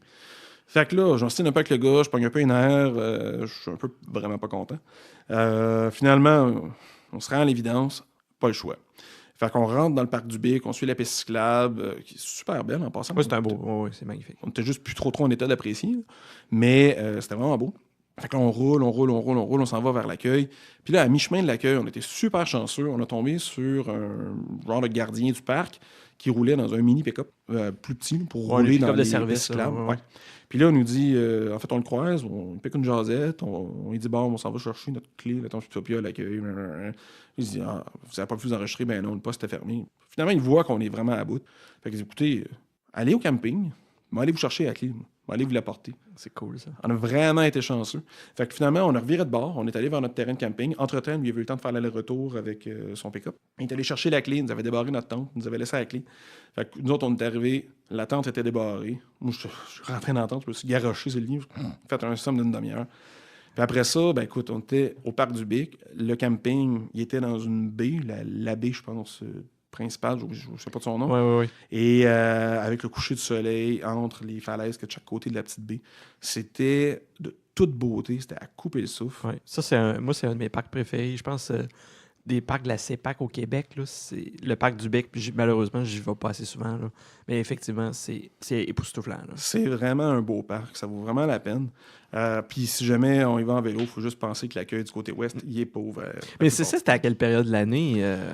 Ben là, on était quand même relativement tôt. On était autour de la Saint-Jean. Fait que c'était pas encore le gros de la saison touristique. Ouais, Probablement le gros mois plus tard, ça aurait été ouvert. Entre la Saint-Jean et la fête du travail, habituellement, là, c'est là que les périodes c'est plus achalandé parce que c'est les vacances pour les enfants, donc il y a plus d'achalandage. Donc les postes d'accueil sont pour moi plus ouverts, ou tous ouverts, ou ouverts plus c'était dans ce tard. temps-là qu'on était. Oui. Mais il était fermé. Mais si on est allé dans la semaine de construction, ça aurait sûrement Probablement, oui. Mais c'est vrai qu'en char, c'est pas un gros détour. Là. Je veux dire, ça prend 5 minutes puis t'es rendu. Là. Mais quand t'as ta journée dans le corps, c'est ça. Puis c'est quand même coûteux. Oui. Puis la veille, en fait, on avait eu une journée vraiment intense. On part du Bic, on avait eu notre petit moment de frustration de la veille. Là, on avait une belle côte, tu sais, du 3-4% régulier. On monte doucement. Des petits coups de pédale pas trop rapides, on y va. Tu vois, on maintient un rythme de, je sais pas, 15 à 20 km/h. Ça monte tranquillement. On arrive en haut de la côte. Et là, on atteint Rimouski. On bouffe à Rimouski. Et entre Rimouski et Sainte-Flavie, à la porte de la Gaspésie, c'est notre dernière journée. C'était merveilleux. Super belle luminosité. Petit vent dans le dos. C'était relativement plat, haut, léger, des petites côtes, mais rien d'épuisant. Des super beaux paysages. On était sur la 132, mais c'était pas très passant. C'était enivrant. C'était vraiment agréable. On arrive à Sainte-Flavie. Sainte-Flavie, c'est un peu moins connu que Montjoly comme entrée de la Gaspésie parce que c'est plus petit, c'est plus en retrait un peu. Mais c'était une beauté à couper le souffle. On s'est installé sur la grève près du quai de Sainte-Flavie pour prendre un break. On a fumé un petit cigare parce qu'on a amené des cigares. Ah, OK. Ouais, ben, tu sais, on n'est pas des grands tabagisteurs, mais une fois de temps en temps. Puis on savait que c'était la dernière journée, c'était presque fini. Après ça, il nous restait, je pense, 10 ou 15 km pour atteindre Montjoly. Pour le train. Puis après ça, on attendait le train qui partait à 2 h du matin. Donc, 2 h du matin? Ouais. Fait que là, on est arrivé à Montjoly. Puis à Montjoly, on s'est trouvé un restaurant qui ferme tard. Puis on s'est installé là, on a soupé, on a joué aux cartes, on a pris une coupe de bière. Puis on a passé le temps jusqu'à 2 h du matin, puisque la gare de Montjoly est fermée depuis quelques années. Okay. Donc, on pouvait le train passe, mais la gare est... Tu peux pas te chiller dans la gare. Là. Non, c'est ça. C'est les agents de bord, je ne sais pas comment ils s'appellent, mais les agents qui circulent dans les wagons, qui s'occupent de l'enregistrement des passagers au site d'embarquement. OK, ouais. Puis en fait, il y avait même encore des vieilles photos dans les vitrines de la gare de Montjoly où ils célébraient la retraite probablement du dernier employé de la gare de Montjoly. Photo quand c'est déjà décoloré et magané, donc ça date de quelques années quand même. Ah, OK, oui. Et cette gare-là était visiblement hantée parce que si vous passez devant, vous regardez, il y a comme une espèce de charrette en arrière-plan, je pense que c'est une draisienne, en arrière du technicien, puis dans la roue, on dirait qu'il y a comme une face qui te regarde puis qui te fait genre une bébite. Scénario film d'horreur. Moi, je reprendrais ça. Je ferais un film d'horreur sur le fantôme de la gare de Montjoly. Ah oui, OK. Puis c'est ça. Après ça, on a embarqué dans le train. Puis on est arrivé à Montréal. Il était 7h30, 8h du matin. Dans OK. C'est pas pire. Fait qu'on a comme somnolé dans le train. Puis ce qui est le fun, en fait, c'est que certains wagons certains trains vont pouvoir embarquer des vélos sans qu'on a besoin de les démonter. Fait qu'ils ont comme un rack à vélo. Tu l'embarques puis ils te le prennent tel quel. Ça te coûte 25-30$ de plus. Puis, est-ce qu'il faut savoir quel train fait ça? Ou il faut savoir quelle gare que tu peux faire ça? Ou... les gares, elles le font toutes. Mais les trains, il faut regarder lesquels. Puis la plupart du temps, ceux à l'heure de pointe ne le font pas. Fait que, par exemple, quand on est parti pour Lévis, Montjoly, il y avait peut-être un autre départ, mais il n'y a pas tant de trains que ça qui partent. À 2 h du matin, c'est pas l'heure de pointe. Là. Non, clairement. Puis pour Lévis, il fallait soit partir vers 6h30 le matin, soit vers l'heure du midi. Mais si on avait pris les trains qui partaient à 9 h pour arriver sur l'heure du midi à Lévis, ce qui aurait été plus pratique un peu, ça marchait pas. Là. Ils prenaient pas les bicycles. Il aurait fallu les démonter et les mettre dans une boîte. Ouais, ça ne tentait pas. Parce qu'il y a des clés spéciales pour défaire les pédales. Puis c'est des clés qui sont assez pesantes. Puis il aurait fallu les trimballer avec nous autres. Là. On ne peut pas les laisser nulle part. Parce qu'on ne partait pas du même endroit qu'on était arrivé. Fait que c'était un peu spécial. Puis l'autre inconvénient que ça a amené aussi, c'est quand on est débarqué à Québec, il était 4 h l'après-midi, à peu près 4 h 30. Donc, on a traversé à Lévis, on est parti, puis là, on a eu, depuis Lévis, la vue sur le Vieux-Québec, c'était super beau, coucher de soleil, super beau, mais on est en fin juin. En fin juin, qu'est-ce qu'il y a? Des petites bébites qui se reproduisent. Pas des bébites agressives, pas des insectes piqueurs, mais des nuées d'insectes en pleine frénésie sexuelle. Oui, puis que tu t'avales à grand bouillon là, quand tu roules. Là. Rendu à 8h, 8h30 le soir, là, autant le paysage était beau, autant on ne pouvait pas le voir parce qu'on avait les yeux plissés pour empêcher les bébites de nous rentrer dans le cornet. C'est un peu spécial. Fallait respirer avec les narines un peu fripées pour pas que les bébites les dents serrées, oui. Ouais. Fait que juin, là, pas rouler au coucher du soleil, c'est pas une bonne idée. Okay. Mais sinon, à part de ça, c'est entre Lévis et Berthier-sur-Mer, là, c'est de toute beauté. C'est un beau coin, oui. Ouais, vraiment. Ouais. C'est vraiment agréable. Là, la prochaine qu'on voulait faire, qui est vraiment... En fait, on l'a considéré pour cet été, mais on manquait de temps. Cet été, on était limité à 6 jours. Mm-hmm. C'était... au début, en fait, on avait regardé de partir de Chicoutimi, puis aller comme ça jusqu'à Sept-Îles. Je pense que c'est ça, Sept-Îles qu'on voulait aller. Descendre jusqu'à Tadoussac. Oui, puis après ça, repartir le long de la 138. Sauf que finalement, c'est les grosses vannes qui nous ont fait hésiter. Nous, on connaissait un peu moins ça, mais un de nous trois connaissait un peu plus ce coin-là, puis disait, ouais, ça va être un peu intense. Il n'y a pas un choix extrême, il n'y a pas un choix immense de route que tu peux emprunter pour rouler dans ces coins-là. Puis c'est un coin où, effectivement, il y a énormément de camions puis de vannes. Ouais. Fait que là, on a cherché d'autres options. Puis là, on a trouvé une qui nous tente vraiment. Et ça risque d'être, si c'est pas l'été prochain, ça va être l'autre été d'après. C'est de partir en train ou en auto jusqu'à Halifax. Mm-hmm. Rendu à Halifax, faire une boucle avec, la Nouvelle-Écosse, c'est comme en forme de rein. Oui. Le lobe inférieur. Faire une boucle, on traverse la Nouvelle-Écosse, on longe la côte atlantique, on remonte par la baie de Fundy pour retourner à Halifax. Ce qui nous faisait une boucle d'à peu près un petit peu moins de 500 km. Et contrairement au Nouveau-Brunswick, on avait regardé, mais on n'avait pas vu grand-chose, c'est tout en piste cyclable. Ah oui? Donc, ça a l'air vraiment intéressant. Pas beaucoup dénivelé, probablement beaucoup de vent, par contre. Sûrement. Puis, mais ça a l'air fabuleux. Ça, c'est un projet qu'on a à court terme. Si c'est pas cet été, ça serait l'été d'après. Il faut voir comment nos vacances s'organisent. Ouais. Puis tu peux te rendre en train jusqu'à Halifax? Oui, mais c'est long. C'est quelque chose comme 24 heures de train. Là. Ah, quand même. OK. Tandis qu'en auto, ça va représenter 2 jours d'auto à peu près. Là. Mm-hmm. Il me semble que ça peut aussi à peu près 24 heures de char. Sauf que ça coûte beaucoup moins cher. Le trajet en train pour se rendre jusqu'à Halifax, on parle quand même de 200 quelques dollars par personne. Oui. Ça, c'est l'aller simple. Je pense que c'est l'aller simple, je ne me trompe pas. Fait que ça revient pas mal cher. Ouais. Rendu là, une voiture 3BX, l'essence, ça revient un peu plus économique peut-être que le train. Mm-hmm. Fait qu'on est en train de regarder ces options-là. Puis faire le tour de l'île du Prince-Édouard, il y a beaucoup de monde qui font ça en vélo. On l'a considéré aussi, sauf que le tour n'existe pas vraiment. En fait, tu as comme une piste qui passe en plein centre, puis ça rayonne au nord, au sud, à l'est, à l'ouest. OK. Mais il n'y a pas vraiment de sentier qui fait le tour. Donc, c'est plus intéressant pour du monde qui vont aller se camper une place, faire une randonnée, retourner à leur camping. Et après ça, le lendemain, ils font une autre randonnée, puis retournent Ils vont rayonner autour du site de camping. Parce que nous, ce qu'on aime faire, c'est changer de spot à chaque soir. Oui. On a considéré évidemment le tour du lac Saint-Jean, sauf qu'il y en a 2 sur. Rien que moi qui ne l'ai pas fait, en fait. Ça a l'air vraiment bien, mais c'est plus court. Là, les dernières randonnées qu'on a faites, on a autour de 500 km. Cet été, c'est 505. Là, le tour du lac Saint-Jean, c'est 280, à peu près 255 dans ces eaux-là. Mm-hmm. Donc, on compte peut-être le faire cet été, en fait. Okay. Mais ça ne serait pas notre grosse randonnée. Ce serait peut-être une préparation Mm-hmm. à une randonnée un peu plus costaude. Okay. Encore là, ça va dépendre des disponibilités de tout le monde. Bon, moi, je suis prof, fait que j'aurai du temps quand même pour en faire. Oui. Puis, dans le fond, quand vous décidez de planifier ça, vous partez, peu importe la météo, vous avez jamais eu de gros problèmes de météo? On a eu des températures assez épouvantables. Oui. Mais en même temps, c'est planifié. On a nos journées de vacances de prévues, nos terrains de camping de réservés. Fait que vous le faites, peu importe. À moins d'une guerre nucléaire, on gardera peut-être une petite gêne. Là, mais... Puis, mettons, il y a une journée là, qui tombe des trompes d'eau, tout ça, est-ce que vous pouvez, mettons, décaler? Est-ce que vous pouvez dire, aujourd'hui, gars, on prend un break, on reste... on se prend un motel, puis on attend que ça passe, puis on continue le lendemain? Ou est-ce que si vous avez réservé, c'est pas possible? Ben écoute, si ça n'a pas d'allure pour notre sécurité, on va essayer de repousser. Mm-hmm. Mais c'est jamais arrivé que ce soit si intense. Puis s'il fait juste mouiller fort, mais sans plus, on part. Mm-hmm. On a un manteau, puis oui, on va arriver mouillé, mais il y a des sécheuses, dans le camping, puis il y a moyen de s'organiser. Par exemple, juste un peu avant d'arriver à Tweed, on était arrêté dans une petite bourgade un peu plus grosse, là, une petite ville.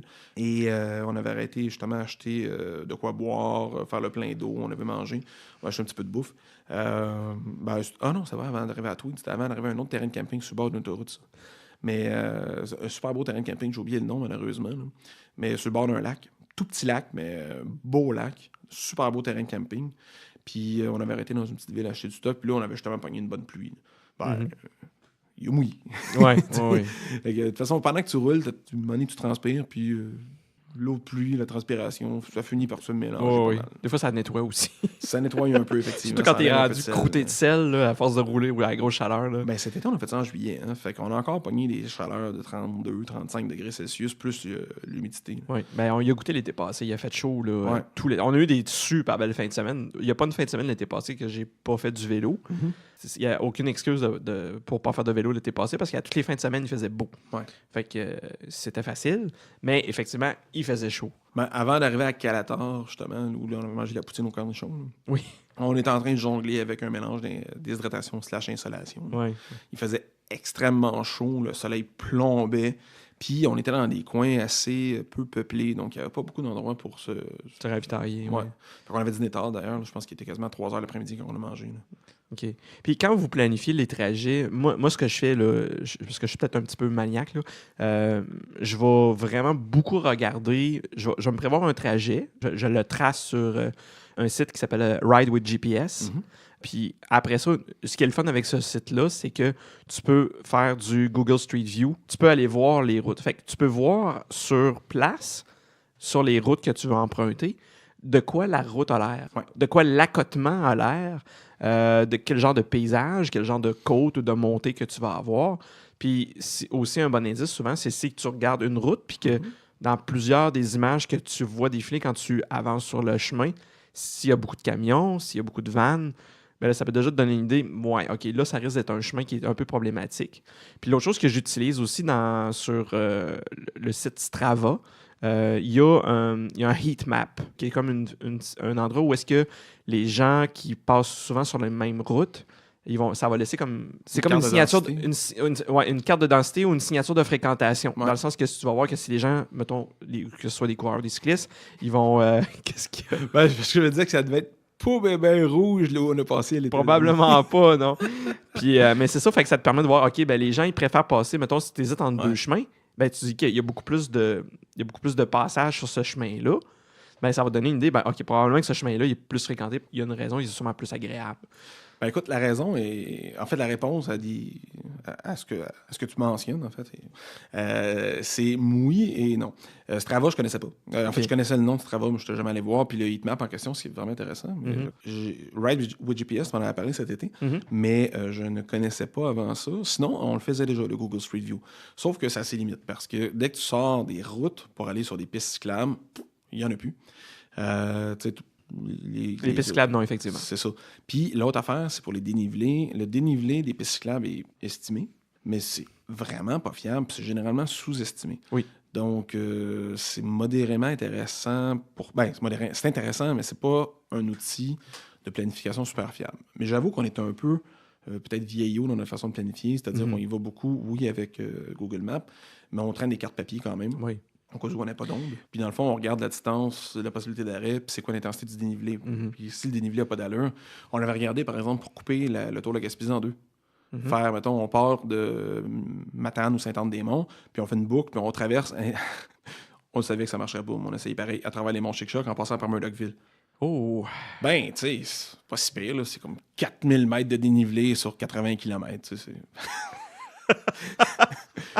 Rien d'infaisable. Je pense qu'ils font même pas ça dans un chose du Tour de France. C'est un petit peu, mon gars. Oui. On s'entend qu'on n'a pas fait ça. Là. Oui. Mais on avait regardé parce qu'on voulait vraiment aller en Gaspésie l'été passé. Là. Oui. Ça faudrait avoir 2 semaines. Partie remise. Oui, c'est quand même... Vu que c'est quand même loin, il faut prévoir le temps de le faire et de s'y rendre. Oui, c'est ça. Est-ce que vous avez déjà eu des grosses avaries, des bris, des accidents, un vélo inutilisable? On a été vraiment chanceux. Par exemple, c'est pas des gros bris, des petits bris. Mm-hmm. On a eu, par exemple, juste un peu avant d'arriver à Gatineau, un de mes amis a un rayon qui a été pété. Oui. Fait que là, sa roue était un peu de guingois, puis ça tournait pas super droit, mais en même temps, c'était de la route asphaltée, de la belle route, la route verte du Québec, là, mais en bord de route, je sais plus c'est laquelle, là, mais celle qui va vers Gatineau puis qui continue après ça au-delà de Gatineau. Puis, mais c'est une belle route pour rouler quand même. Oui. Puis, bref, il y avait un rayon de pété, puis c'était un dimanche. Fait qu'on on fait des appels quand même avant d'arriver à Gatineau. Il y avait une couple de boutiques de cyclisme un peu plus spécialisées. Puis il y en avait une qui était ouverte et qui était prête à faire la réparation live tout de suite, sans délai. Donc, on est allé bouffer. Ah oui, c'était la finale de la Coupe du monde de soccer, cette journée-là. Oh. Puis c'était un arrêt obligé. Cette journée-là, vers Gatineau, c'était une petite journée. Parce qu'il y en a 2 sur 3. Moi, je suis pas tellement un fan de sport professionnel. Mais bon, toutes les raisons sont bonnes pour boire une pinte. Là. Oui. Fait qu'on était arrêté dans un bar sportif à Gatineau pour écouter le match. Puis après le match de soccer, on est allé faire réparer la roue de vélo. Puis on avait poursuivi vers Ottawa, un petit peu au-delà d'Ottawa, au sud, pour notre premier camping en Ontario. Et donc, la réparation, ça s'est super bien fait. Après ça, sur le sentier transcanadien, on a reçu, à cause du mouvement des roues sur la route, là, des grosses roches. Quand je dis grosses roches, grosses comme une balle de baseball, là, qui nous remontaient et qui nous cognaient ses jambes sur le vélo. Oui. Puis oui, des fois, ça faisait mal quand même copieusement, là, mais incroyablement. Parce que c'est dur à décrire à quel point le chemin était épouvantable. Là. Aucun bris. Rien. Ça, c'est de la loc. De la loc complètement. Tu peux rouler sur de l'asphalte puis tu pètes ton vélo. Là. Ouais. Mais là, on tapait dans les roches. Puis c'était jamais droit. Là. C'était de la grosse roche. Contourne une étape de sable, contourne une grosse roche, tourne gauche, droite, zigzag. À 13-14 km/h, 15 km/h quand ça allait bien, mais ça n'a jamais bien plus vite que ça. Non, c'est ça. Aucun bris. Rien pantoute. Peut-être parce que vous alliez. Inespéré. Ouais, mais peut-être que c'est parce que vous alliez pas vite, justement, que ça. Mais quand même, les impacts sont quand même. Ouais, quand même. Quand ça cognait, ça cognait fort. Ouais. Mais on ne pouvait pas aller plus vite. Non, c'était un sentier dégueulasse en pente ascendante. Je suis quand même chanceux. Là. Oh, ouais, vraiment. Pour ce que Vraiment. vous avez vécu. Là. Puis, comment ça se passe pendant votre périple? Tu disais que vous répartissiez l'équipement, tout ça. Est-ce que vous avez des tâches assignées quand vous arrivez, mettons, des sites de camping? Ou y a-t-il quelqu'un qui est plus... c'est le cartographe, c'est lui qui passe en premier, fait que c'est par où passer. Comment vous vous organisez pour faire ça? En fait, on a notre cartographe papier, celui qui est un peu plus traditionnaliste. Oui. C'est généralement lui qui se charge de repérer où est-ce qu'on va puis les chemins. Après ça, quand il commence à être un peu plus circonspect, on sort le téléphone cellulaire. Puis là, on est 2 autres avec nos téléphones cellulaires à faire « Attends, on va le trouver. Non, c'est moi qui vais le trouver. Non, c'est moi qui vais le trouver. » Oui. Puis là, on cherche à se repérer. Des fois, on s'aide à Google Street View quand c'est vraiment pas clair où est-ce qu'on est. Mais habituellement, le repérage GPS fonctionne puis on arrive à savoir assez précisément où est-ce qu'on est.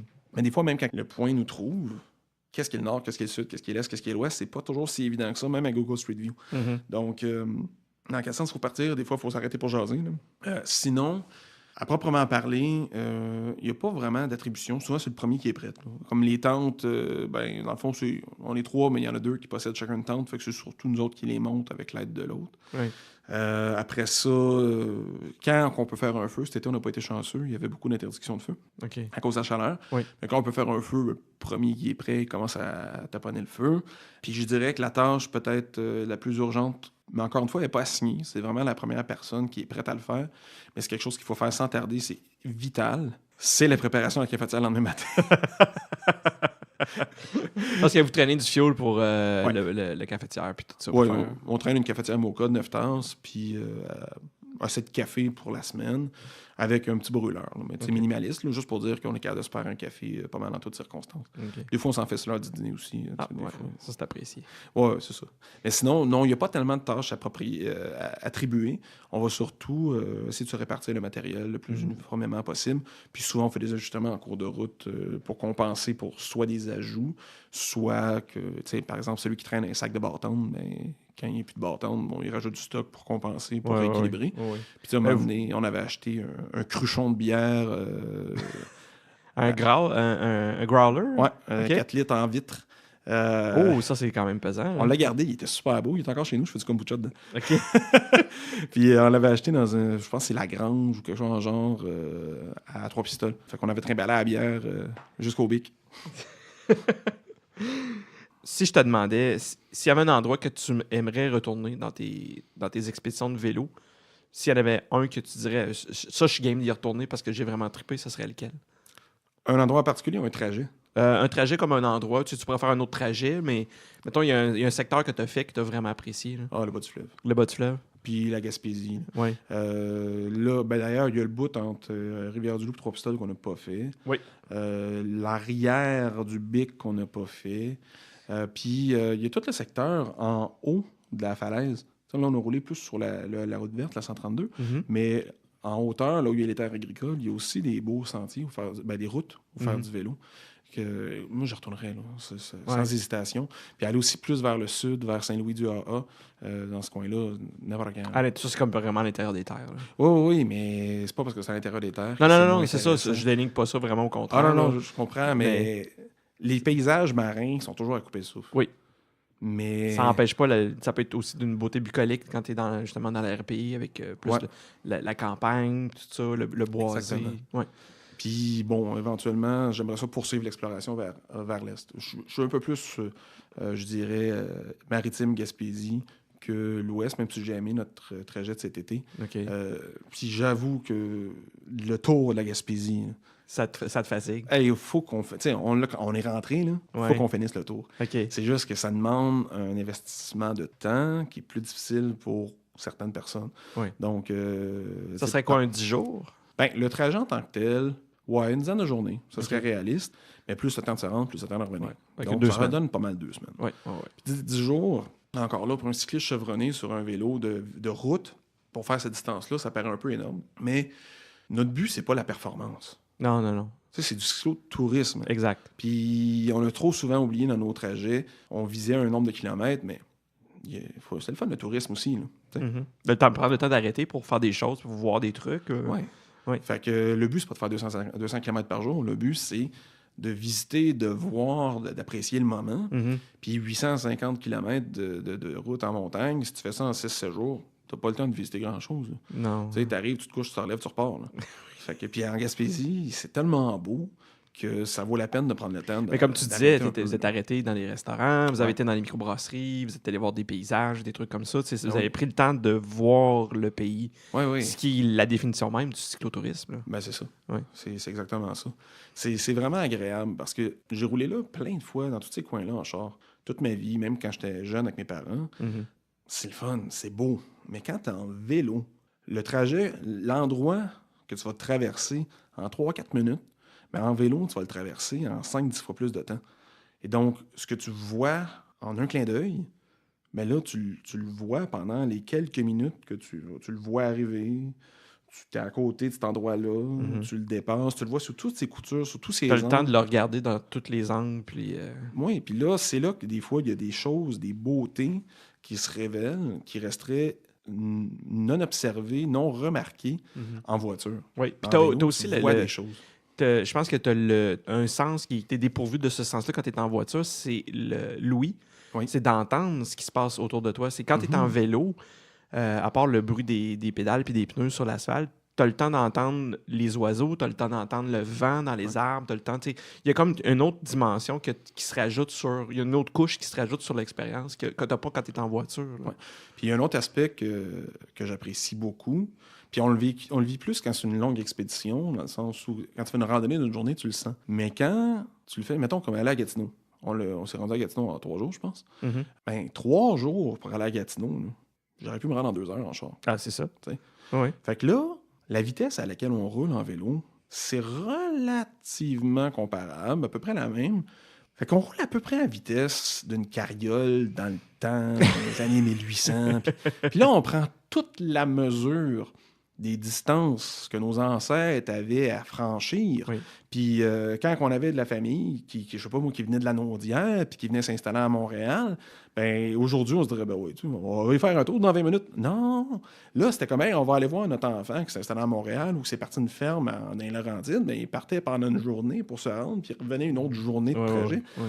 Puis c'est cette perception-là qui est restaurée, qui est rétablie quand t'es en vélo, que tu fais comme, OK, mais c'est vraiment grand, le Québec. Puis quand je vais faire un tour dans les cantons de l'Est ou quand je m'en vais, je sais pas, moi, justement, à Oka, en char, ou en char en vélo, ben c'est une bonne ride. Là. Oui. C'est une bonne distance. C'est 45 minutes en auto, mais le faire en vélo, c'est une autre affaire. C'est le genre de choses auxquelles on a le temps de penser pendant qu'on roule. pendant qu'on observe le paysage, on se réapproprie la taille de notre territoire. Mhm. Puis juste pour ça, c'est le fun. Parce que plus on va vite dans nos déplacements, plus le monde est petit. Oui. Puis on réalise plus à quel point le monde est grand. Oui, quand on prend le temps de le vivre, Ouais. de le voir. Puis de... C'est vraiment plaisant de redécouvrir ça. Oui. Puis, tu sais, souvent, il y a des attraits touristiques. Il y en a un là, il y en a un là. Puis entre les deux, il n'y a rien. Ben, premièrement, la notion d'attrait touristique, c'est pas parce que tu as pas besoin de payer une guérite que ça n'en est pas un. Là. Mhm. Ben, souvent, dans la demi-heure de trajet en voiture que tu ferais, mais si tu fais le même trajet en vélo, des sites d'intérêt, ils vont se décupler. Oui. Parce que tu vas voir des affaires que tu n'aurais jamais vues autrement. Oui. Oui. Ça, Des fois, il y a des choses que tu peux pas voir quand tu es en voiture, parce que si tu clignes des yeux, tu l'as manqué. Hein. C'est ça. Si tu regardes ailleurs, tu verras pas la petite pancarte qui annonce visiter telle affaire, ou bleuetière, ou cueillette de pommes, puis des choses que tu vois pas quand tu es en voiture, ou tu vas les voir, mais tu vas en voir beaucoup moins, justement, parce que tu vas trop vite. Exactement. Puis si, pour finir, si tu avais un conseil à te donner à quelqu'un qui a le goût de se lancer dans le cyclotourisme au Québec... Ben, rien. C'est relativement facile de planifier un voyage de cyclotourisme. Donc, il n'y a pas de truc vraiment complexe. Je dirais deux choses. Premièrement, pas sous-estimer la quantité d'eau qu'on peut avoir besoin. Parce que la pire chose, une des pires qui peut arriver pendant qu'on roule, c'est d'être à sec, Mhm. puis de ne pas voir où est la prochaine bouteille d'eau, la prochaine source d'eau. Oui. Puis c'est pas vrai qu'on va aller boire l'eau dans le fossé, là, c'est un peu moyen. Puis, Ça, c'est vraiment vital. Ça, je suis d'accord avec toi parce que moi, je fais pas le même genre de vélo que toi. Moi, je fais plus du vélo de performance, Ouais. tout ça. Puis, il faut penser au ravitaillement. Puis, des fois, même si on se dit, ah, mais non, mais tu sais, il y a des dépanneurs, il y en a partout. Non, des fois, il est loin le dépanneur. Puis, il faut que tu roules un bon bout, pas d'eau, avant que tu aies trouvé le dépanneur. Puis, des fois, tu peux arriver puis au dépanneur, puis il est fermé. Ouais. Ça arrive, ça. Il y a des dépanneurs qui sont affichés sur des cartes, puis finalement, tu arrives là, puis c'est fermé, puis c'est rendu un fleuriste. Ouais. Fait que... ou rien pantoute. Ou rien pas tout. Ouais, Ouais. c'est ça. Puis sinon, tu sais, des trucs de base, là, avoir quelques outils, un minimum, mais surtout, parce que souvent, le monde en cyclotourisme vont le faire pas sur le vélo haut de gamme ou de performance, justement. Ils vont prendre plus un vélo un peu plus robuste, un peu moins de qualité. Mhm. Ben, pas nécessairement de qualité en termes de valeur, mais plus en termes, tu sais, il sera pas en carbone, il sera pas... il Moins sera pas top flashy, notch, là. là. Oui, Ouais, oui, moins shiny. Là. Ben, ça vaut quand même la peine de s'assurer qu'il soit en ordre. Puis vraiment en ordre. Parce que un vélo mal aligné, quand on fait 30 km, c'est pas trop un problème. Mais l'alignement n'ira pas en s'améliorant sur des routes de chemin de terre puis de garnottes. Puis ce qui est un trouble léger au début peut devenir vraiment pénible. Oui. Meilleur exemple que je peux donner, un des amis avec lesquels on fait ça, il y avait un tout petit grincement dans son pédalier. Tout petit grincement qui a fait un genre de syndrome de la goutte. C'est en train de le rendre fou, à un moment donné, parce que tous les coups de pédale... Puis là, tu fais comme ça, ouais, c'est quoi ça, c'est quoi ça? Puis autant c'est rien au début, autant à un moment donné, ça devient comme une forme de harcèlement psychologique. Qu'est-ce qu'il y a ton vélo? Tu sais? Oui. Ça vaut la peine vraiment de s'assurer qu'il est en ordre, qu'il est en bonne condition. Donc, de prendre soin de son vélo, d'un, et de le faire vérifier qu'il est bien en ordre, de le faire un entretien en bonne et due forme avant de faire une grosse randonnée comme ça. Oui. Sinon, au-delà de ça, pensez au confort de ses fesses. Oui. Parce que le cuissard, bon, OK, quand on fait un tour en ville, il n'est pas toujours nécessaire, là. Mais il faut penser que quand on fait 70, 80, 100 km une journée, puis un autre 100 le lendemain, puis un autre le surlendemain, ça finit par s'accumuler, puis à être un peu usant. Oui, puis tu peux développer des blessures. Il y a un truc qui s'appelle de la crème de chamois. C'est chamois exactement ce dont j'allais parler. Oui, qui est quelque chose, surtout quand c'est ce genre d'expédition-là, que tu es aussi bien d'avoir... Tu n'es pas obligé d'en avoir une grosse quantité, là, mais tu es aussi bien d'en avoir avec toi, qu'est-ce que tu peux développer des irritations, et ça devient essentiel, parce que c'est pas le fun de partir avec une bonne irritation dans le cuissard au début de ta journée, parce que tu sais qu'à la fin de ta journée, ça va être beaucoup pire. Mais sinon, c'est vraiment juste de s'arranger pour avoir une idée assez précise de l'arrivée, que ce soit de l'hébergement, que ce soit une tente. Pas se dire je vais trouver là où rester lorsque je vais arriver. Non. Parce que lorsque on a 100, 110 Grosse erreur. ou pire, 120 km dans le corps, Non. Ah, l'auberge qui est à 2 km a l'air intéressante. Ce 2 km-là, souvent, c'est un 2 km qui ne nous tente plus de faire rendu là. Parce qu'on Et est tu peux arriver fatigué. le 2 km, le faire pour arriver, non, il n'y a plus de place. Ouais, fait que là, il faut aller à la prochaine place. Exactement. Fait que c'est mieux d'avoir un itinéraire plus planifié. Si c'est pas réservé ou si c'est pas déjà comme booké ou quoi que ce soit, mais au moins d'avoir une idée de qu'est-ce qu'il y a quand on va arriver. Y a-tu des possibilités? Déjà d'avoir fait des appels d'avance. Est-ce que vous pouvez accueillir des voyageurs? Est-ce qu'on peut arriver tard? Est-ce qu'on peut rentrer, mettons, si tu rentres dans un motel, est-ce qu'on peut rentrer les vélos dans la chambre? Y a-t-il une place pour entreposer les vélos? Parce qu'il y a plein de facteurs comme ça qui peuvent changer la donne sur un hébergement. Parce que tu dis, on a trouvé un motel, mais non, on ne peut pas prendre les vélos dans la chambre, tout ça, puis là, ça commence à être problématique, tout ça. Fait que non, c'est ça, toujours avoir une idée globale ou d'avoir fait des recherches avant de partir aux arrêts. Ben, même pas nécessairement à l'arrêt prévu, parce que ça se pourrait que vous soyez obligé d'arrêter avant ou de continuer plus loin, de faire un rayon autour de l'endroit que vous avez pensé arrêter. Il faut avoir un plan B. Il faut toujours avoir un plan B parce qu'il y a une route que tu te dis, on va passer par cette route-là. Ah, non, la route est en construction, elle est fermée. Ouais. Il y a des sites pour vérifier ça, comme Travaux 511, il y a le site du gouvernement du Québec, du ministère des Transports, que vous pouvez vérifier les routes qui sont en construction. Puis moi, ça m'est arrivé souvent de prendre un trajet puis d'arriver sur une route, puis que, regardons ça, il n'y a plus de route. La route a été emportée dans un glissement de terrain. C'est déjà arrivé. Ouais. Fait que, faut passer vite là, à ce moment-là. Parce que si c'est juste une traite d'une journée, c'est pas trop pire. Tu peux revirer de bord, puis retourner sur tes pas, puis tout ça. Mais si t'as prévu de faire un trajet de cyclotourisme de plusieurs centaines de kilomètres, là, ça devient un petit peu plus touché de réorienter son trajet. Là. C'est sûr que quand tu fais du camping, tu traînes ta tente, c'est un peu plus flexible. Parce qu'à la limite, tu peux toujours sonner chez quelqu'un si t'es vraiment dans le trouble et dire je peux-tu monter ma tente sur ton terrain? Oui. Puis des fois, il y a des terrains municipaux, il y a tout le temps des endroits que tu peux comme crasher ta tente. Puis, C'est ça. C'est un peu moins critique. Mais si, comme on avait croisé des gens qui avaient fait Montréal, Kamouraska en 3 jours, je pense, ils avaient raidé pas mal.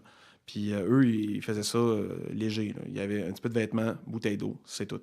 Puis dans le fond, ils faisaient ça en hébergement. Ben, s'il y avait eu un pépin, faut que tu puisses arrêter à quelque part. Bon, c'est sûr qu'entre Montréal et Kamouraska, de l'hébergement, il y en a en masse. Oui. Mais c'était plus dans l'arrière-pays, comme on avait été cet été en Ontario. Ben, il y a bien des places que si on avait un souci, on était au milieu de nulle part. On n'aurait pas pu se faire héberger par un nuage de mouches à chevreuil, même si ça aurait été techniquement possible. Coucher sur le nuage de mouches à chevreuil. Oui, ça fait un petit tapis paisible. Ouais, paisible, pas sûr. Écoute, encore une fois, Serge, je te remercie de toute ta générosité, de toutes tes belles anecdotes, de tous tes conseils, tes renseignements. Merci d'avoir une fois de plus participé au podcast pour nous parler d'une activité qui est vraiment fort intéressante. Ça a été un grand plaisir. Mais merci encore une fois. Ouais, encore une fois, ça a été un plaisir. À la prochaine. À la prochaine. Bye bye. Si vous avez des questions à propos de cet épisode ou pour toute autre question, n'hésitez pas à nous contacter à l'adresse partout dans le monde podcast@gmail.com. Nous sommes également sur Facebook et Twitter. Simplement recherchez Partout dans le monde podcast. Post-scriptum à l'épisode. Le village où Serge a bifurqué vers le nord après Grenville-sur-la-Rouge s'appelle Calumet. Et, quand je parle de la piste cyclable de la Montérégiade qui est maintenant presque toute asphaltée, je parle de la section entre la ville de Farnham et de Granby. Voilà, c'est déjà tout pour cet épisode de Partout dans le monde. Merci d'avoir été à l'écoute et n'hésitez pas à vous abonner à notre émission. Ciao!